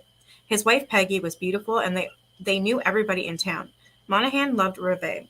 One afternoon, John and Peggy's only daughter, Lizzie Ann, slipped out and wandered off the way kids do. She was probably 4 or 5 at all time. He seems to have a lot of these scary stories, eh? These slip ups. Yeah, like the kid with the diving incident, and then That seemed like a one man show of, yeah. Now I'm assuming he's this is going to save this another kid too. Yeah. Hmm. All right. So this little kid wandered off. She was probably 4 or 5 at the time. The Monahans lived across the street from a golf course, and Lizzie Ann somehow made her way over there. Revee found her in the service barn where all the tractors were. Lizzie Ann had just been having a little look around. Revee took her by the hand and walked her back over to the house. It wasn't like she had been in any real danger or anything, but it was scary for Peggy. She had gotten hysterical, and Monahan always remembered that it was Revee who had brought Lizzie Ann back. No, well, at least this time it was her. Yeah, I'm glad she was okay. Just a lot of close calls with him. Right. Yeah. Monahan was a widely traveled sophisticate, and he and Peggy introduced us to a lot of things. Revee was impressed once when Monahan had to make a phone call at a restaurant. Instead of going over to the pay phone, he just snapped his fingers and the maitre d' brought us a princess phone to the table. In those years, the mid-70s, Monahan and I did a lot of traveling. London, Berlin, all across the States. Anywhere we would get business for our hotels. We'd go all over the place selling hotels to travel agents and making on-site visits, and it was great. All the old GAC properties had their own airstrips, and Monahan had a DC-3 for his personal use. We all arranged bus tours and airboat rides. We had stables and fishing boats at our disposal, anything to keep the guests coming. Yeah, Pink Phoenix. She says here that his life was a whole series of mishaps, it seems. And what's going on with these hotels? That kind of sounds like a scam we were talking about. Yeah. I worked for John Monahan for about 2 years, and then he left GAC. I quit too and took a job with the Bahamian Out Islands Promotional Board, whose job it was to promote tourism in all the little remote islands beyond Freeport and Nassau, and that no one had ever heard of. My career was on a fast track, and I knew I was going places. Everyone was saying it. John Walsh was a success story waiting to happen. The best part of the job was the people I met. I got to be great friends, for instance, with a guy named Garfield McCartney, a 6'4" Bahamian driver with huge, broad shoulders. Here we go again. Drink. He loves to describe those bodies. Yeah, he's different. Yeah, he is. Garfield was a religious guy who owned a little rickety dive boat and lived on Tarpon Bay. He loved diving as much as I did. He could free dive 70 feet, go down without a tank, holding his breath for 70 feet. I'd never seen a human being who could do that. So Garfield taught me how to free dive, and I taught him how to scuba. He and his friends and basically everyone down there were wonderful, gentle people. This was 20 years ago, around the time that the Bahamas won their independence. Everybody on the island knew who I was. I would bring clothes and things down there for them when I came, and they opened up their homes to me. I'd be invited to all the funerals and weddings. These were really early days of the pleasure of diving. Hardly anyone was doing it, and there were no present tanks. What? There were no pressure gauges to tell you how much air was left in your tank. As part of our promotion effort, I came up with the idea of island picnic, a great way to make money off the tourists. Garfield and I would take people out to a deserted island and then head out with a dive boat and spearfish all afternoon, bringing back bushels of fish and lobster for a big cookout dinner on the beach. It was the only hotel executive who actually took clients over there and got them in the water and took them snorkeling. I would put them in a boat with Garfield, give them snorkel gear, and then drag them around so they could watch us spearfishing. I was just starting out in the hotel marketing business, and I was damn good at it. At the time, there was no air service to Eleuthera, and I got 2 airlines to start flying in. I was having a great time, and I was making money for these people. Pretty soon, the government started hearing about it, but it didn't make them happy. The big honchos were used to being treated like kings, but I was one guy who refused to pay homage. And that led to a huge confrontation with a particular official. He summoned me to his office, waved his finger in my face, and told me to get off his island and never come back. I split for a few days, flew back in, and then just went about my business as usual. Yeah, no. Deb's like, sounds like people just didn't pay attention. Patricia's like, here he goes again. Melanie says, Lord have mercy, he should have left some of the chapters out. I mean, he packed it all in like the first 2 chapters already. Yeah. What I loved more than anything in those days was the diving. Jeff O'Regan would come down and hook up with me and Garfield for dive trips. If you're a weekend diver from Detroit, use the buddy system, where you go out together and hold hands. But old professionals like us weren't afraid of going out by ourselves. One day we were all out of the boat, each going a separate way. Oh God, it's going to be another tragic incident. What it sounds like. Yeah, exactly. 2 Skulls was like, let me guess, he wrestled a shark. He saved Revee from a great white shark attack. That's incredible. Yeah, he seems, I'm going to have to say, I agree with what a lot of people are saying. I think he's a narcissist. Big time. I mean, at the very least, a narcissist. Oh, yeah. Wow. Like, he just thinks his self is just this big old, I don't even know. He just thinks he's the shit. He does. Wow. Oh, man. So one day we were all out of the boat. Each was going a separate way. I was carrying a beautiful brand new dive knife and an arbalete, a big triple-banded spear from Australia. Also Hawaiian sling, which is a steel spear that has a wooden barrel and a big sort of rubber band on it. I also had a couple of bang sticks, CO2 cartridges with a 38 slug on the tip, which is what you use if a shark is harassing or bumping you. No way. You gotta be kidding me. No way. That's pretty bad that people are even guessing what's going to happen. It was true. Have a great night, Sarah. I think you're right. 2 Skulls, 1 swing. You said, let me guess, he wrestled a shark. Wow. I'm thinking so. Yeah. Sheriff is like, this guy can't get over himself. Wow. Yeah. Big time. 2 Skulls. And to think how he got his start tying his sister to the tree Totally cold. and cutting her hair. Wow. It was already pretty late in the afternoon, and I already had a big bag of lobster and grouper. Then I saw one last huge rock grouper and decided I'd take him too. I shot him with the spear, which didn't quite kill him, so I went over and stuck him the way you're supposed to, between the eyes and the brain. I was trying to figure out how to hang on to everything and haul this 45-pound fish out of the area without hanging around too long, which is not a good idea because sharks can smell blood, when all of a sudden the grouper just swam off with my brand new dive knife stuck in the middle of its forehead. I wanted that fish and I wanted my dive knife. So I followed them both for probably half an hour, which was a little risky because I was wearing a 45-minute tank. I was dragging all my gear and the dead fish, and every time I got close to the grouper, he would skitter away. I finally caught up to him and wrestled my knife out and speared him a few more times. Then I collected everything and headed up toward the surface, which is when I first saw the turbulence. I knew that's, oh God, I knew what that meant. A big storm had come up while I was underwater.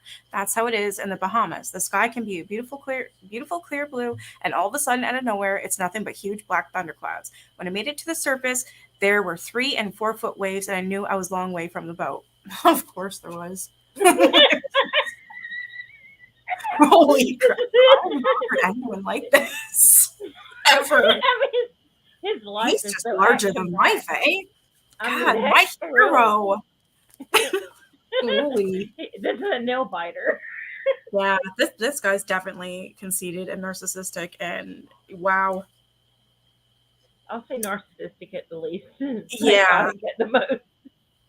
Yeah, a lot of people here are saying they don't even know what to believe. Yeah, exactly. How much? Deb says, I wonder how much of this was actually dreams. Exactly. I mean, I'm gonna have to agree. This is a little out there. And 2 skulls again. Here we go. I can't wait. Here's next adventure. This should be the adventures of John Walsh. I'm glad there's at least some humor in this because it's an awful book. So I'm glad there's some humor. You're curious we have to laugh sometimes. Yeah. She's laughing at them. Oh my God, look what Brittany says. Disclaimer, there was shark violence in this book. What was it? It was something else. Wasn't it a grouper? Grouper violence? Yeah. What was it? He may suffer really from good. He sounds like he's really good with that knife, and he's really, you know what they say about people, like when if they can like torture animals, or if they like get enjoyment out of, like, to me, to go up and kind of do it by hand right between the eyes, and he just wanted that knife back. Yeah, that's a little wow. Look at what 2 Skulls says. He killed the grouper, punched the shark, stopped the shark, and fought with the waves and saved the boat and made it to shore and saved the day. Oh, while Rev was on his back. Oh my God. Pink Phoenix goes, second disclaimer, no sharks were actually harmed in the creation of this book, but there was a grouper. Next thing you know, it'll be a bear one. He wrestled a bear and he won. Oh, Yeah. Oh. Little dick syndrome. I was thinking the same thing. Oh my God. This is hilarious. Okay, I mean, let's see. Let's see what else is happening here. I'm going to start calling him Vaina or something. Yeah. Just a few weeks before I'd been swept. Oh, of course you are. I've been swept away in the Keys when I was out on a dive trip with O'Regan. Oh my God. Wow. Yeah, I cannot stand people like this. He's too much. I mean, we really need to vote for him for president here in the United States. He can save the whole world. Deb says, I'm rolling my eyes so much, I'm having a headache. Yeah, same here. My eyes hurt from going. I didn't realize I was doing it until you mentioned it. Deb, then she says, oh my God, did he survive? Did you get this in the fiction section? Is this fiction or is this oh my God, this gets worse. Okay, so just a few weeks before, I'd been swept away in the Keys when I was out on a dive trip with O'Regan.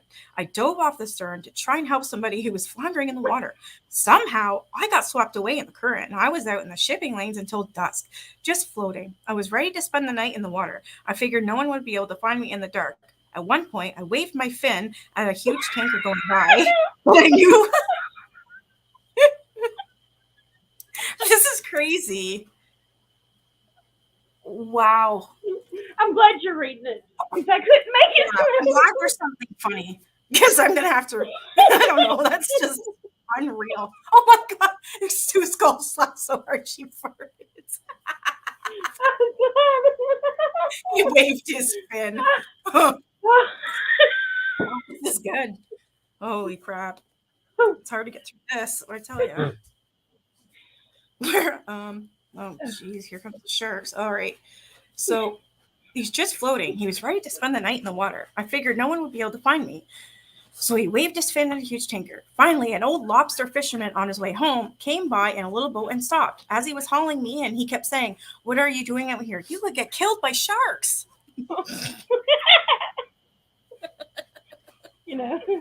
I told you my son is longshore fishing right there close to Vero Beach. I feel so much better knowing John Walsh is there if he gets in trouble. Yeah, John Walsh for president. Wow. Oh, gosh.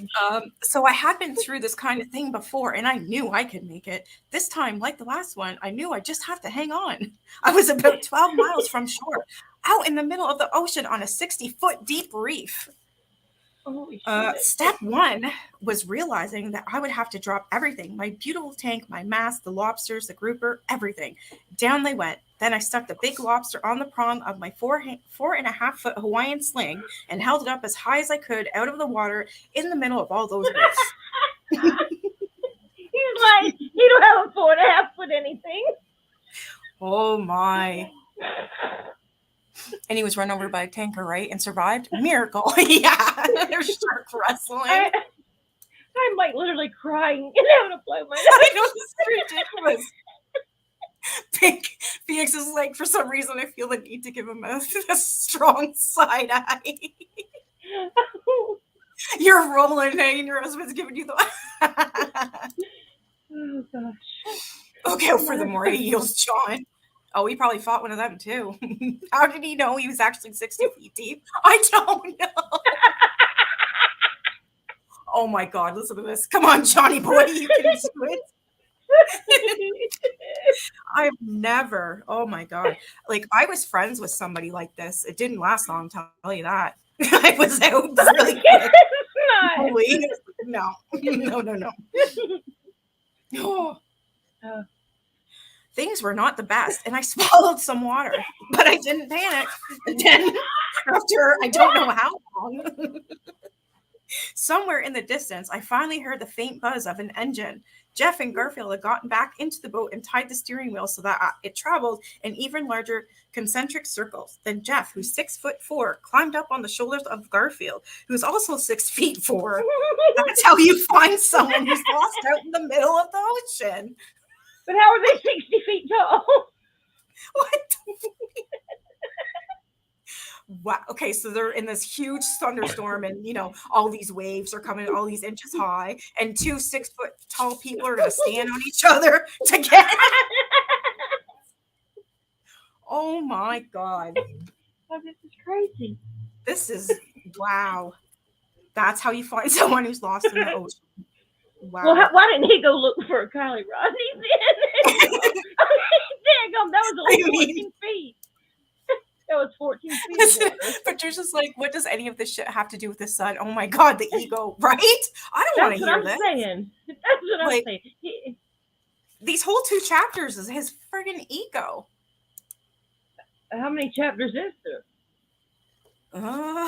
It's kind of big. 15. I bet I like his ego. It's big. Like 16. Oh, 17. No, wait, 16 chapters. Wow. Next, he'll be fighting a clownfish. Listen, this sounds like Katie Joy a little bit, the way she elaborates. Oh my God. Them two. Him and Katie Joy married. Oh my God, they would constantly be trying to compete. They'd be like, one of them gets a sliver. Well, mine's worse because mine's redder. Mine's worse because it's infected. Exactly. That grouper drugged me all over that beach. Yeah. Oh my God.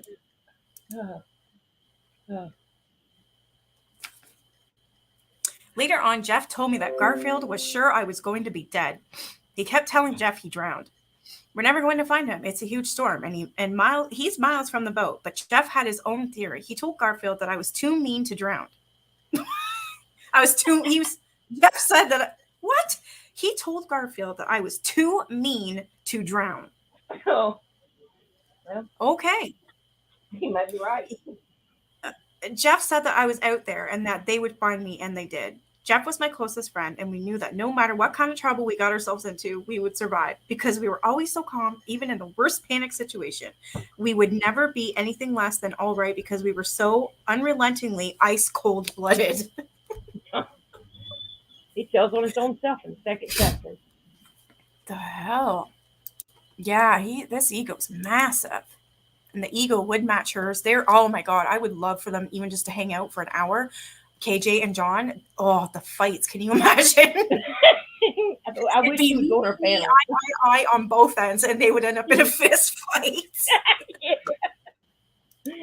Oh. That is so funny. They have the same personality. Yeah. Okay. Whether you have a $50,000 now we're on to the wedding. Okay. Whether you have a $50,000 wedding or do it at a justice of the peace or go for a 6-week honeymoon in Europe the way Revee and I did, marriage is still basically a verbal agreement between two people who are already pretty set in their ways. You're adults, you have similar interests, and you're in love. But let's face it, you're still just cohabitating. There are all the grandiose notions about love, the poetry, and how wonderful it is. But until you have a child, it's not the real deal. I know lots of married people who don't have kids. They each have their hobbies. They go on vacations together. They go out to dinner together. They do or don't talk. When Revee and I first got married, I thought we weren't ready for kids. We both agreed that we had a lot of things we wanted to do first. Travel, fun careers. We wanted to wait to make sure that we had the income and the discipline. And we wanted to know for sure that the marriage was going to work.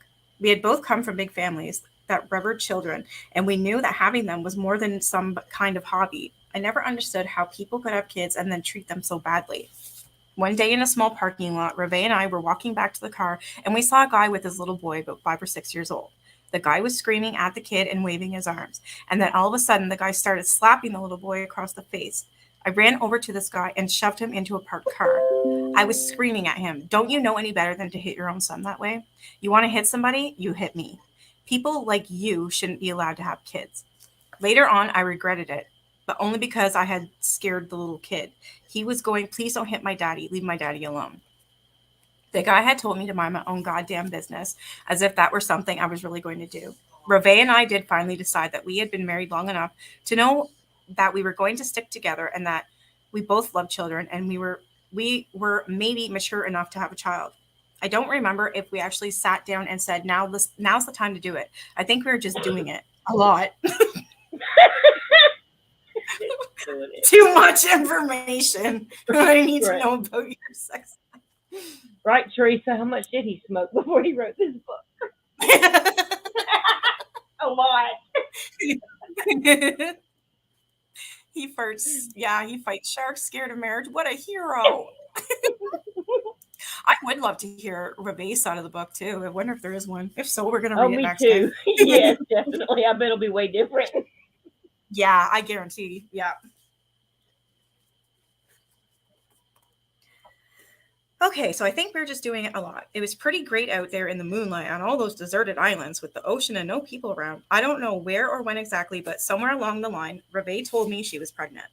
So this must be when... Oh, no, wait. It would have been Megan. She was the firstborn, right? No. Adam was the firstborn.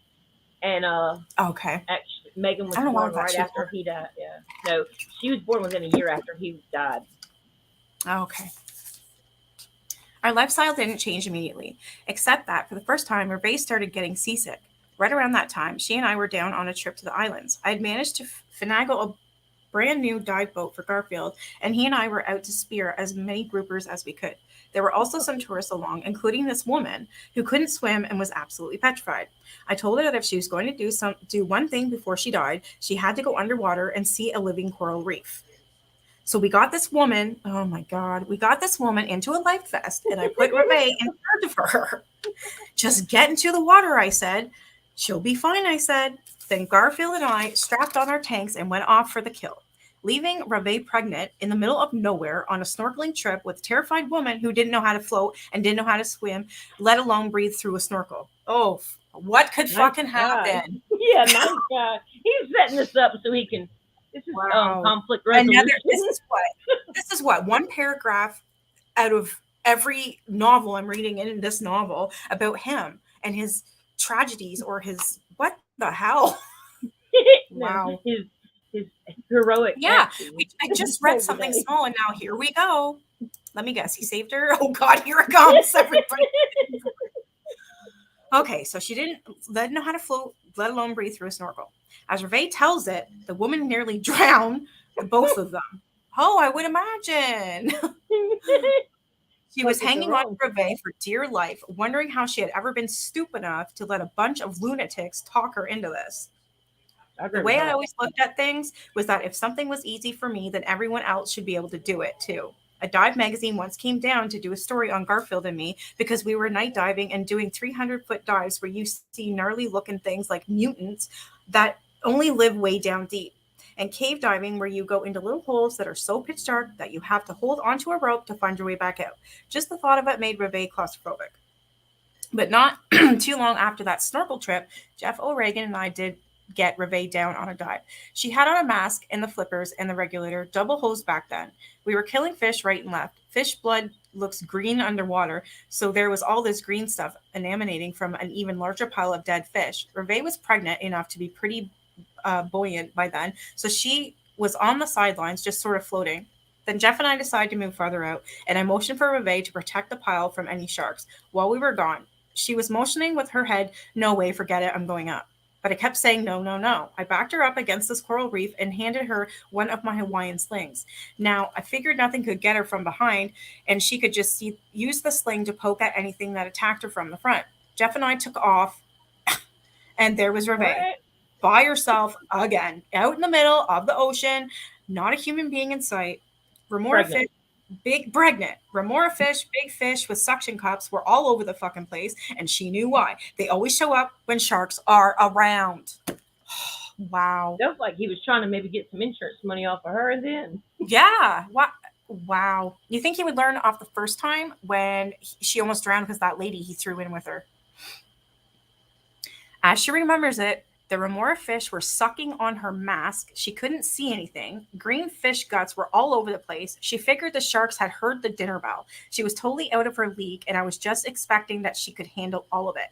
That was the last time Reve ever went diving. 6 months pregnant, and she finally put her foot down. I wouldn't damn, you either. think? Holy. Well, I mean, that was about too long. 6 months too long. Oh my God. Okay, this next chapter is long and it's called Adam. So I'll save this one for next time because Yeah, we're 'cause going that'll on be more 2 hours. Yeah, we'll try and do. Is that okay? Is that too long? 2 hours every Monday? Or is that good? That's good with me. Okay. Because I'm usually glad tonight was long. I am glad tonight was kind of like lighthearted. me too. But Because the because the next next chapter time, is called yeah, Adam. yeah, So that's I gonna guess be I'm hard. thinking we'll be getting right into it. Okay. That's what I'm thinking. 2 hours, roughly an hour and a half, or like roughly about an hour to read, and then like in between we're talking and whatnot too. So it's not just me just strictly reading because you've got some points and stuff too that I would like you to make and whatnot. Plus, I know you get tired just staring at those words, reading and reading and reading. Oh, I could And read this book all night. I I have don't to want to say though, stop I reading it. mean, I want it's like the to. adventures. It's like an adventure story or something. Yeah, it's like I don't know if you remember, but those I remember reading those books when I was a child. It was called Choose Your Own Adventure. Right? It sounds like it makes you wonder. Like, Right? How many catastrophes was that? Like, come on. No way. I mean, it sounds like he might have some curses or something in his life. Yeah, either he's got really bad luck or he's just full of shit. Well, I think probably he is full of a lot of shit, but I think so I too. but now he may have a lot of these other things because I will say this: as far as the Masons go, there are curses that go with being involved in that, and I don't know if the other lady's still in here. Ira, she's still in here? I don't know. I Yeah, haven't seen she her. had a headache. I know, so she might have left. Yeah. But yeah, but you have to actually renounce that stuff. I mean, because it Oh, does. wow. Yeah, there are a lot of things that go with that, and him being so, there's some things like I'm gonna. Okay, this is kind of funny, but like some of the rituals that they have to go through. Oh, really? Have you ever heard the term peckerhead? Yes. Okay, and there's a lot of terms that come from this. Look, the third degree. Oh, wow. You've heard Really? giving somebody the third degree, and there's a third degree Mason. Well, there's a lot of things come from, words like that. You don't know where they come from. Well, the peckerhead, one of the rituals they have is they're blindfolded and hoodwinked, and they have to crawl through a bunch of naked men with their dinglings hanging down, and it hits them on the, it hits them on the top of the head while they paddle him while he goes through on his naked bum. Wow. So now when you hear somebody being called a peckerhead, now I know why. I've often you know called why. people peckerheads. Holy shit. Look oh my God. So Brittany's one of my mods, right? Look what she said. She said, disclaimer, watch out for the sharks in this story. Fuck it. There were sharks. Oh my God. And John Walsh is the biggest one of all. I know. Florida Bear goes, okay, everyone, check in tomorrow night to see who dreamed about sharks. I want to kind of do this again tomorrow, but I don't want to say have to. That sounds bad, but I am going live tomorrow with Jesse. Shit, what time? 4 my time, so 4 Eastern time. I don't know. I haven't actually. Yesterday I took the day off. I was helping. Yesterday was the day I had to help my sister and stuff with moving, and then I got the computer and the computer desk and whatnot. Okay, why is there's another freaking storm warning? Come on, it just stopped. So yeah, I was busy. I didn't even make a video yesterday. I didn't do anything at all except for go on Twitter for a little bit, and then that was it. I didn't make. It was KJ for yesterday. It was freaking nice, and then to come back today and not do KJ was like yes. I know, right? At least you can laugh too. I've had yes. I didn't realize this was going to be funny, but oh my God, this guy's ego. This tonight was funny. I mean, it was. She's not kidding, No, Megan. She was talking about her dad being an egomaniac, Yeah. and like he runs, that area down there and stuff. I believe it. I mean, I can definitely see that. Oh, I believe it 100% now. Because I remember you were saying that, and it's like I see him in a totally different light, and that's from America's Most Wanted, and that's from the movie, and that's from all the documentaries I've seen, and you know what I mean. So it's like, yeah. But we've all been brainwashed. And now that I'm reading, we're all brainwashed to think he's that guy in these first 2 chapters. They're reiterating what a hero he is. The brainwashing continues. Yep.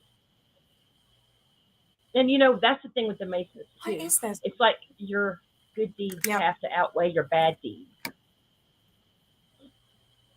Like it's okay to do bad. If he was actually a part of it. He's definitely part Everyone of it. Gets a shark. Yeah. The ego is just insane. Oh, and Megan says. Go ahead. I'm sorry. I was going to say I was watching Megan earlier. Actually, the last thing she did was like a month ago, but she was talking about, she was starting to put this stuff together, growing up and stuff, and she was noticed like her dad was getting her dropped off this place and that place, and she was actually almost like she said she was like targeted by Kanye West and 50 Cent. And maybe Jay-Z, I'm not sure, but she was talking about that. And she mentioned how everybody she was around, she noticed, had on Masonic rings. So if you're a 33-degree Mason, like you get a 33rd degree Masonic ring, and you wear it. And if you notice, these people look on their hand and you'll see it. Like a lot of them don't hide it. They're proud, yeah. Wow. So she talked about that, yeah. So there's no doubt about it. I mean, she came out and said it outright. Yeah, I can't wait to hear her side. I do have that video. I found it actually on YouTube, and it's the podcast that she did. So I want to watch that. I'm just wondering should we just read the book first? That way we get all of what happened from John and then do that after? Yeah. Okay. Yeah, maybe that's what I was thinking. What do y'all think? That way we get, one story and then the other. It's kind of hard, I guess, because, I mean, I was like you, for a long time. I didn't see the bad guy. But he, I mean, I'm starting to see, like, I'm waking up to see the truth behind the mask. You know what I'm saying? Well, yeah, exactly. I should scroll all up. What did you say, 2 skulls? Let me see here.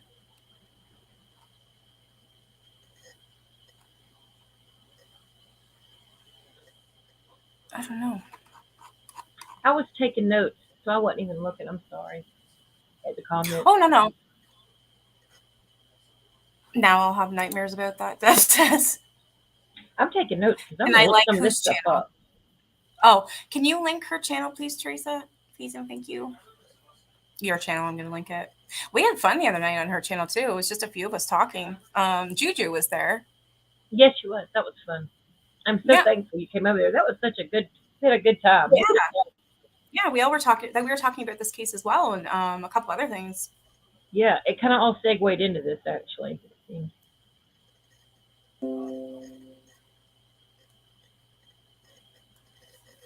You wish who could have heard it. Wait, who did Deb mention?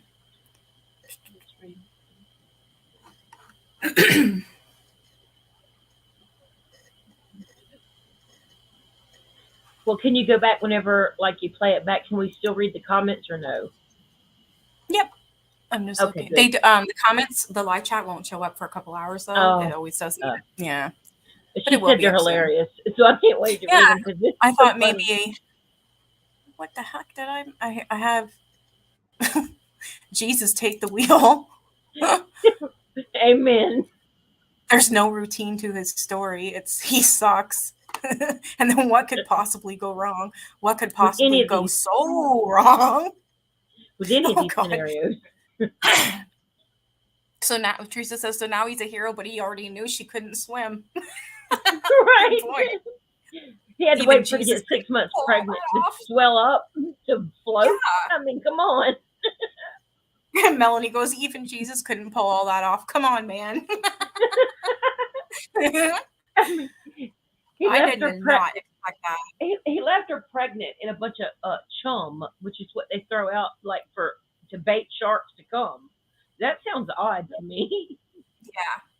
Yeah, like the first time she was pregnant, she was out there with that woman who couldn't swim and was terrified of the water, and he just leaves them there. And then the second time, he pulls his pregnant wife in there, with these things sucking on her mask and everything. Like what? And Wow. doesn't that sound sadistic? Kind of like his sister Yeah, to the tree, yeah, that's what I was a little thinking. bit. It actually, You know, that sounds he really might horrible. he might get a little like chuckle out of stuff like that. You know, Yeah, some people I are like wouldn't. that. Well, That I'll tell actually you, I've happened been to to like oh, I've a been to the friend of mine. Bahamas, and I've Yeah. jumped off of one of those boats to snorkel. You know, my husband and I when we went, and I'm horrified of sharks. I'm not gonna lie. So the Same fact when here. you read Oh about those God. sharks, like I usually won't get in the water at all. I had to like drink about 5 Bahama Mamas to get in there, and I go in there, Yeah. and all these sharks do not sharks, all these little tiny fish come up, start sucking on your skin and like nibbling at you, and I'm Ooh. about to drown my husband. And the guys had to throw me a rope, and I'm like drowning people trying to get back up there. My story is the opposite of his. I'm the one that's like the disaster, drowning At least everybody yours is else. believable. I think it's because like from watching Jaws and watching all those movies with like Sharknado and all those movies with all the sharks in it. I am petrified of sharks. I will not go in an ocean. No. Oh heck! Well, my Oh my mom god. took me Deb to said see like, Jaws, Mom, and like when it came out on the big screen, you know, there used to be drive-in movies, Amanda. and so my mom took me when I was like 5 to see Oh my Jaws god. on the biggest screen possible. Wow. Yeah, I would have nightmares. That's okay. I remember this too. My mom and my dad were watching Candyman when it first came out. They must have rented it from the store, and I snuck out to watch it. And I remember I kept stealing their cheese popcorn at the side of the couch. They didn't know I was there. Oh my god, I puked all night, all the next day. I had nightmares for months. She's like, Oh Mom's God. like, how the fuck did you get in there? What are you doing in here? You're supposed to be asleep. I was like, well, I wanted to saw it. You said it was Candyman, so I thought it was going to be good. You know, it was candy. I can't. No, I thought it that was was not a movie about the game Candyland. I'm not a. You're like, joking. I'm never eating candy again. I don't want to go out for Halloween. I want to stay home. Oh my god, that that orange flavored popcorn. I'm Thanks, telling you, Deb. it was like cheddar Thanks, cheese. Deb. Oh my gosh. Oh my Well, god. Hey, my Matthew. mom actually started like, I guess I was an only child for like 9 years. So, and my dad, Yeah. he was kind of like John Walsh, honestly. Like, you know, he was very, well about himself. So me and my mom were home a lot. So me and her, we would just like sit up and watch horror movies because she was so into them. So like I remember Yeah. watching like Lizzie Borden at like 4 years old, where she's hacking up everybody and rinsing off. I think Sissy Yeah. Spacek played her, and we would just lay there and watch that stuff. So like literally, when you talk about like, your house being haunted and all that kind of stuff, Yeah. like I guess maybe the Lord was helping like prepare me like for my life later Yeah. Yeah. because I'm not you scared of know the spirits or anything anymore. They don't scare no me, but there was one that was around me, and I was told from a friend of mine, he was psychic, or he is psychic. I don't know, he's like, I could tell you what it is. I'm like, what is it? And he said it was a man. It was a man, and he was dead. I guess he died in that house, and he was he's a probably son of a bitch, and it followed earthbound. me everywhere, If he's everywhere. And then, earthbound, he stayed pissed yeah, off all the time because he was like it was frustrated with horrible. it. This thing would torture me. It would shake my bed at night, whisper in my pillow, make my mattress breathe in and out.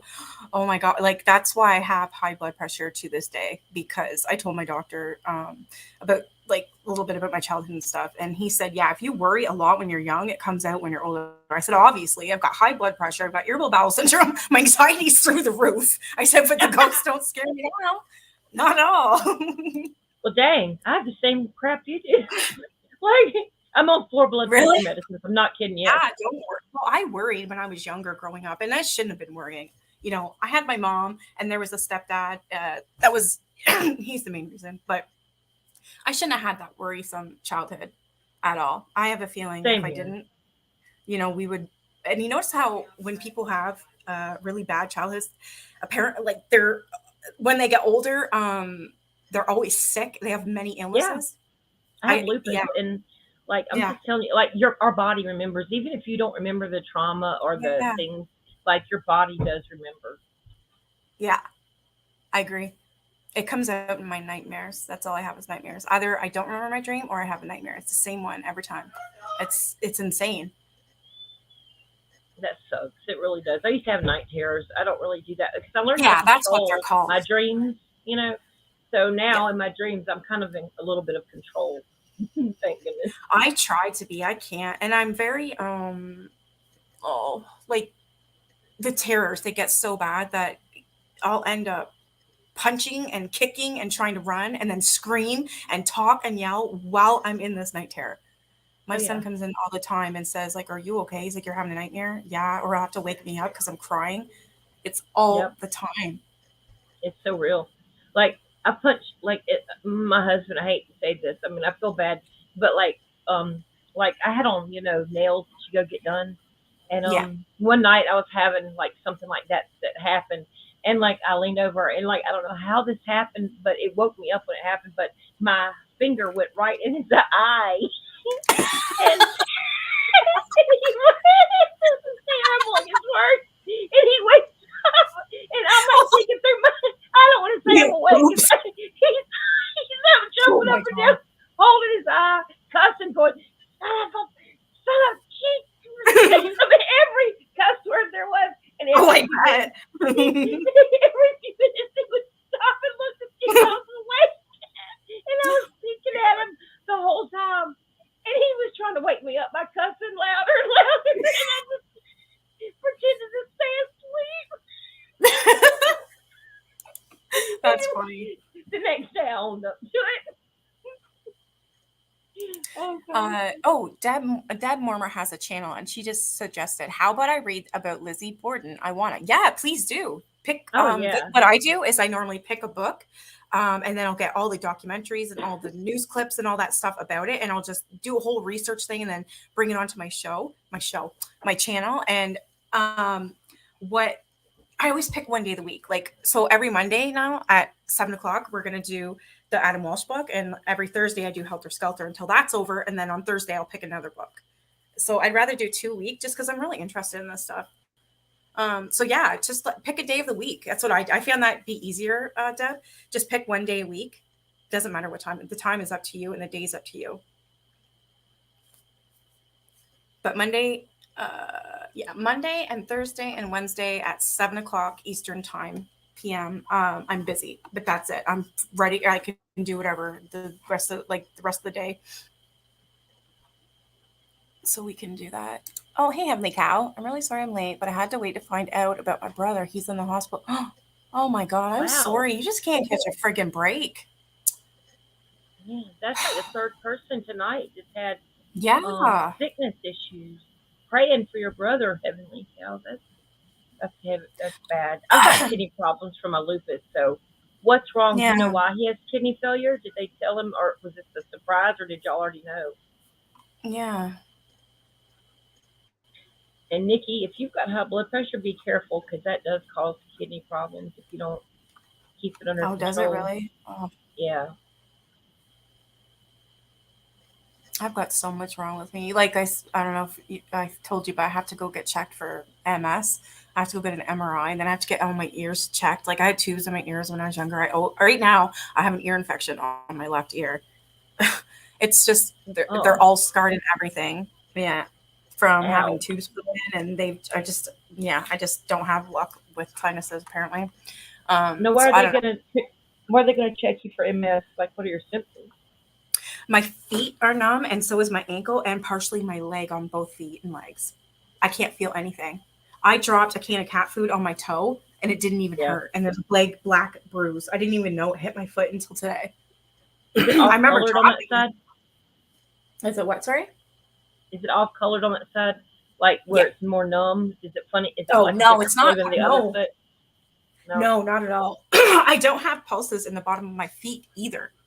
And the Oh. doctor was like, that's not good. And then she told me to walk heel to toe. And I couldn't do it. I kept falling over. She had to keep holding me. I couldn't do it. And that is what scared me. Not only the numbness, but I can't even do that. There's Hmm. something wrong with my brain. And that's what she said. Let's check for MS. Let's get these ears done because you're having vertigo and this. You know what I mean? She's like, we need to get this done. I'm like, yeah, I know. That's why I They're came in. they're probably gonna give you an EKG. Yeah, I have to get an MRI. I know MRI. that. That's what I meant. MRI for Yeah, the brain. yeah. I've had that done Mm. before, so I'm okay with it. Just as long as it helps, you know. It's very long. It does long. You could take a Xanax or something before you go in That's there. what I was It helps. thinking, taking a friggin' something that makes me a little sleepy and I can just put I headphones took in or a something. I took a Xanax and a Ambien before I went under when they put Yeah. me in because I'm kind of claustrophobic. So Yeah. I would definitely take something if I were you, just to make you Yeah. comfortable and fall asleep, and it'll be over before you know it. Yeah, exactly. Dang, I well, know, I'll it be just praying scares for you. me. I want to be around for my son. Yeah. How old is he? He's little still, isn't he? Like in He's elementary 11. school? Yeah, he's 11? 11. Hmm. That's little. That's young. Yeah. Yeah, we got to stay around to see our kids grow up. Let this, Yeah. we can't let these If I things get us died though, down. if I died before my time, I have a feeling my ass would be here anyways watching. I worry too much and I love too much and I don't think I'll leave him alone.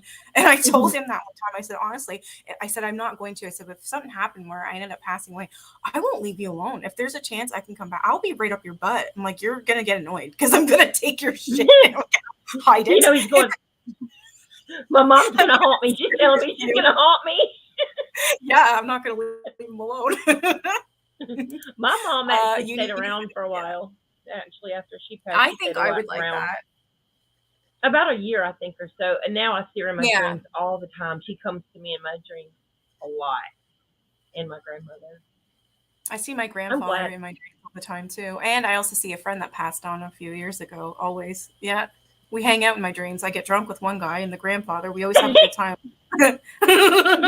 So Yeah, I that's have cool. fun. I have fun with my dead relatives in my Yeah. dreams and Yeah. my I get drunk. I friends. go on boat rides and everything with my grandpa. Yeah, it's fun. It is fun, Yeah.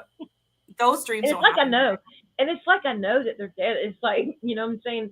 And like Yeah, one I time, know me in and my my dream mom that they're were dead to because I always say to them, yeah, you're dead. and And I'm they're like, like, what are I you doing? You're not know. supposed I to be here. know. I Yeah. know.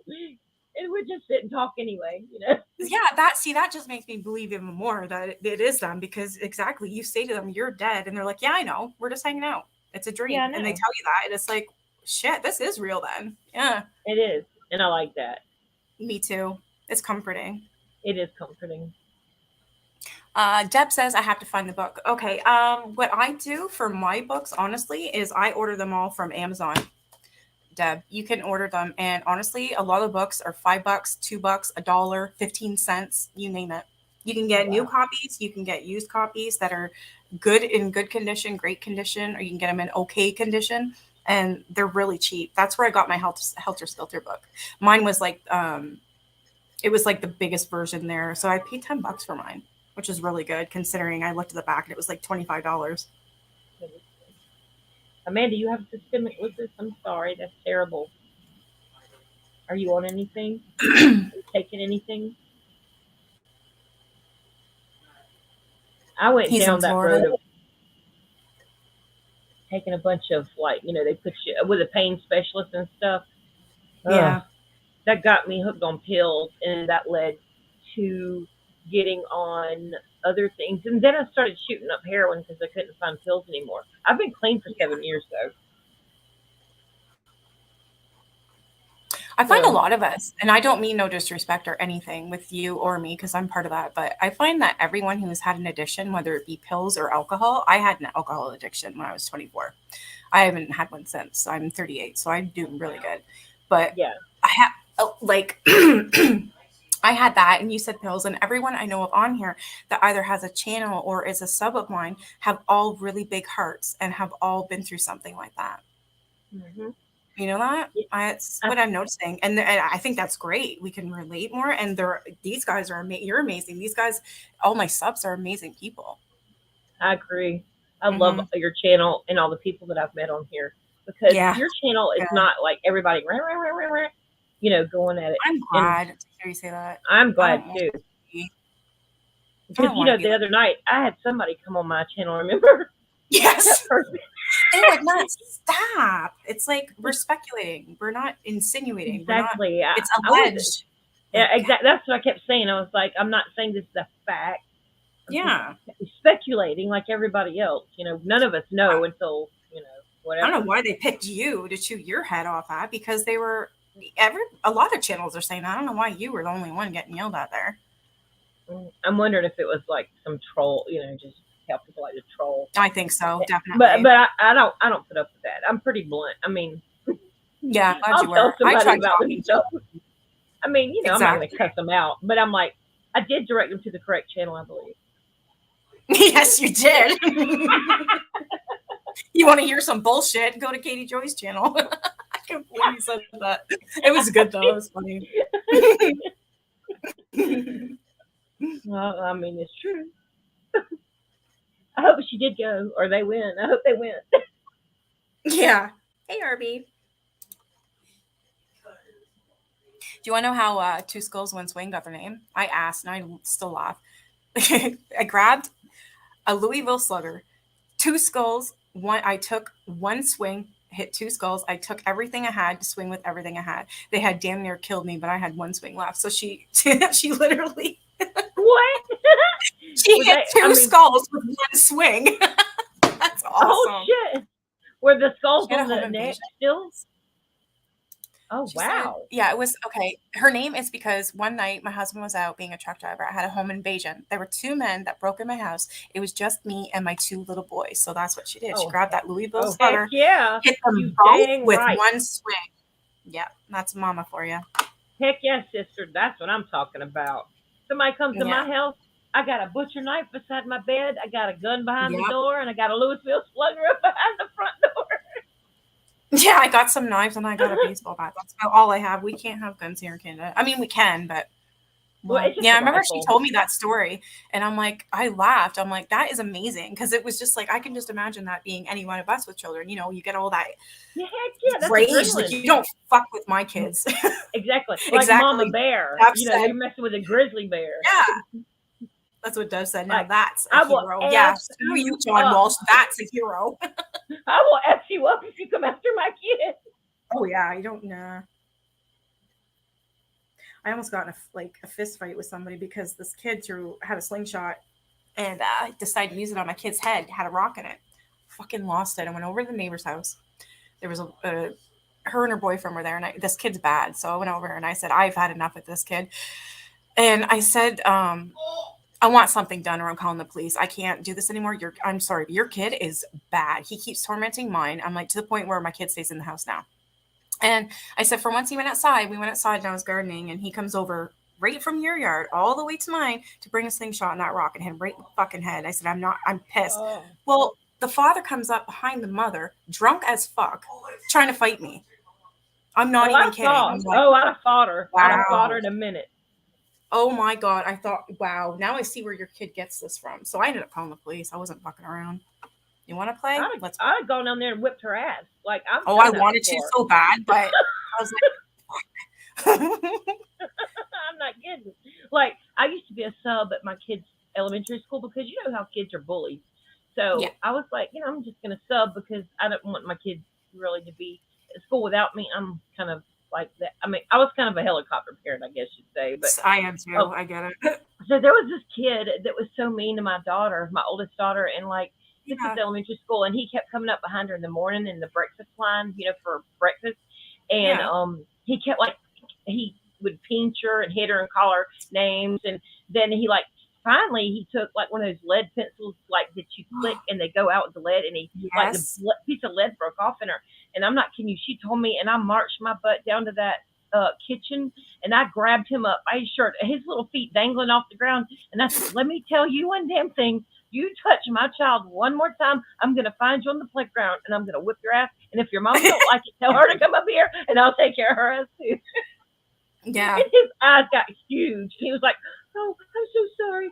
I'm so sorry." And he was so nice to her for the rest of the time she was ever in school. Good. Good. I actually got stabbed with a pencil as well. I was in grade 1, and I remember the kid's name was Tommy. And I was just sitting there, and my hand was like it was on my palm. So I just from remember my hand was just palm up, I guess. And he just was sitting beside me and decided to stab me with a pencil. It's like, oh yeah, I still have the scar. It was Kids are awful. mean. Kids are mean. Yeah, I don't remember doing it. I don't believe I did anything. Not that up to my knowledge, I remember. I know that sounded like a John Walsh story I told, but it was true. Yeah, what? No sharks? Yeah, I just came against like a fifth grader. That's all. Holy crap! So Two Skulls was only 88 pounds when she had that bat swinging at those two idiots. Oh, dang. That shows you right there. That Yeah. adrenaline was going. But The cops were shocked that she beat them so bad. She said, "Get this." The cops were shocked. They couldn't believe I beat them so bad. Well, You definitely earned your friggin' name. That's for sure. you should have got a daggum award. I would say Mm-hmm. if I was in your community, I would definitely make sure you got one. That's definitely award worthy.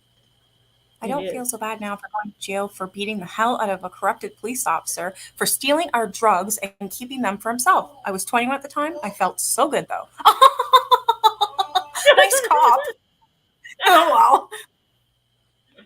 They were big boys too, eh? You were still swinging on them when they showed up? Holy crap. I swung at a cop, but I was very drunk. I was also only 17. Yeah, I mouthed one, but he wouldn't leave me alone. He was one of those assholes who just like to harass, I guess you could say. I couldn't even walk down the street. Where are you going? What's your name? Where do you live? And he knew this, and he just kept doing it every time he'd catch me on the street because I wouldn't Probably come a home till 2 o'clock in pervert. the morning. Yeah, I'd be home around 2:30 in the morning. That's because of my job. I was a bartender. Mm-hmm. Like, I can walk on the freaking street if I want. And I told him that. I'm like, I'm getting sick and tired of you always peeking around the corner. What the fuck are you doing here? I'm like, give me your badge number. He's like, no. I'm like, you have to give it to me. He's like, no. Do you want to get arrested? I'm like, for what? See, I'm telling you, a lot of dirty cops will do that to get women to do sexual favors. I'm telling you, that's true. Yeah, I agree. So I told my boss, and she said, yeah, I'll watch for you. Because my job was like a block away from me, but you could see my house from my job. So she said, I'll wait for you. I'm going to wait outside. And if he shows up, don't worry, my fat ass could be walking down there. I'm like, good, because this guy's freaking me out. Cop or no cop.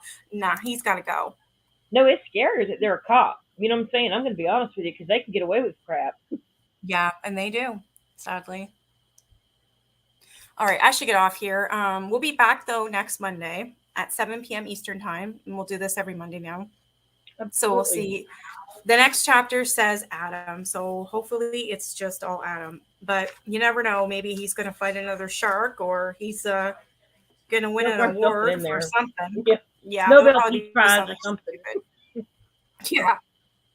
Wow. And then after we read the book, we're going to get into what Megan has to say. Yeah. because that's the biggest thing. Like after hearing this and then hearing what his daughter has to say, Yeah, there's I going want to to be a know what she whole lot has of to say. differences. Mhm.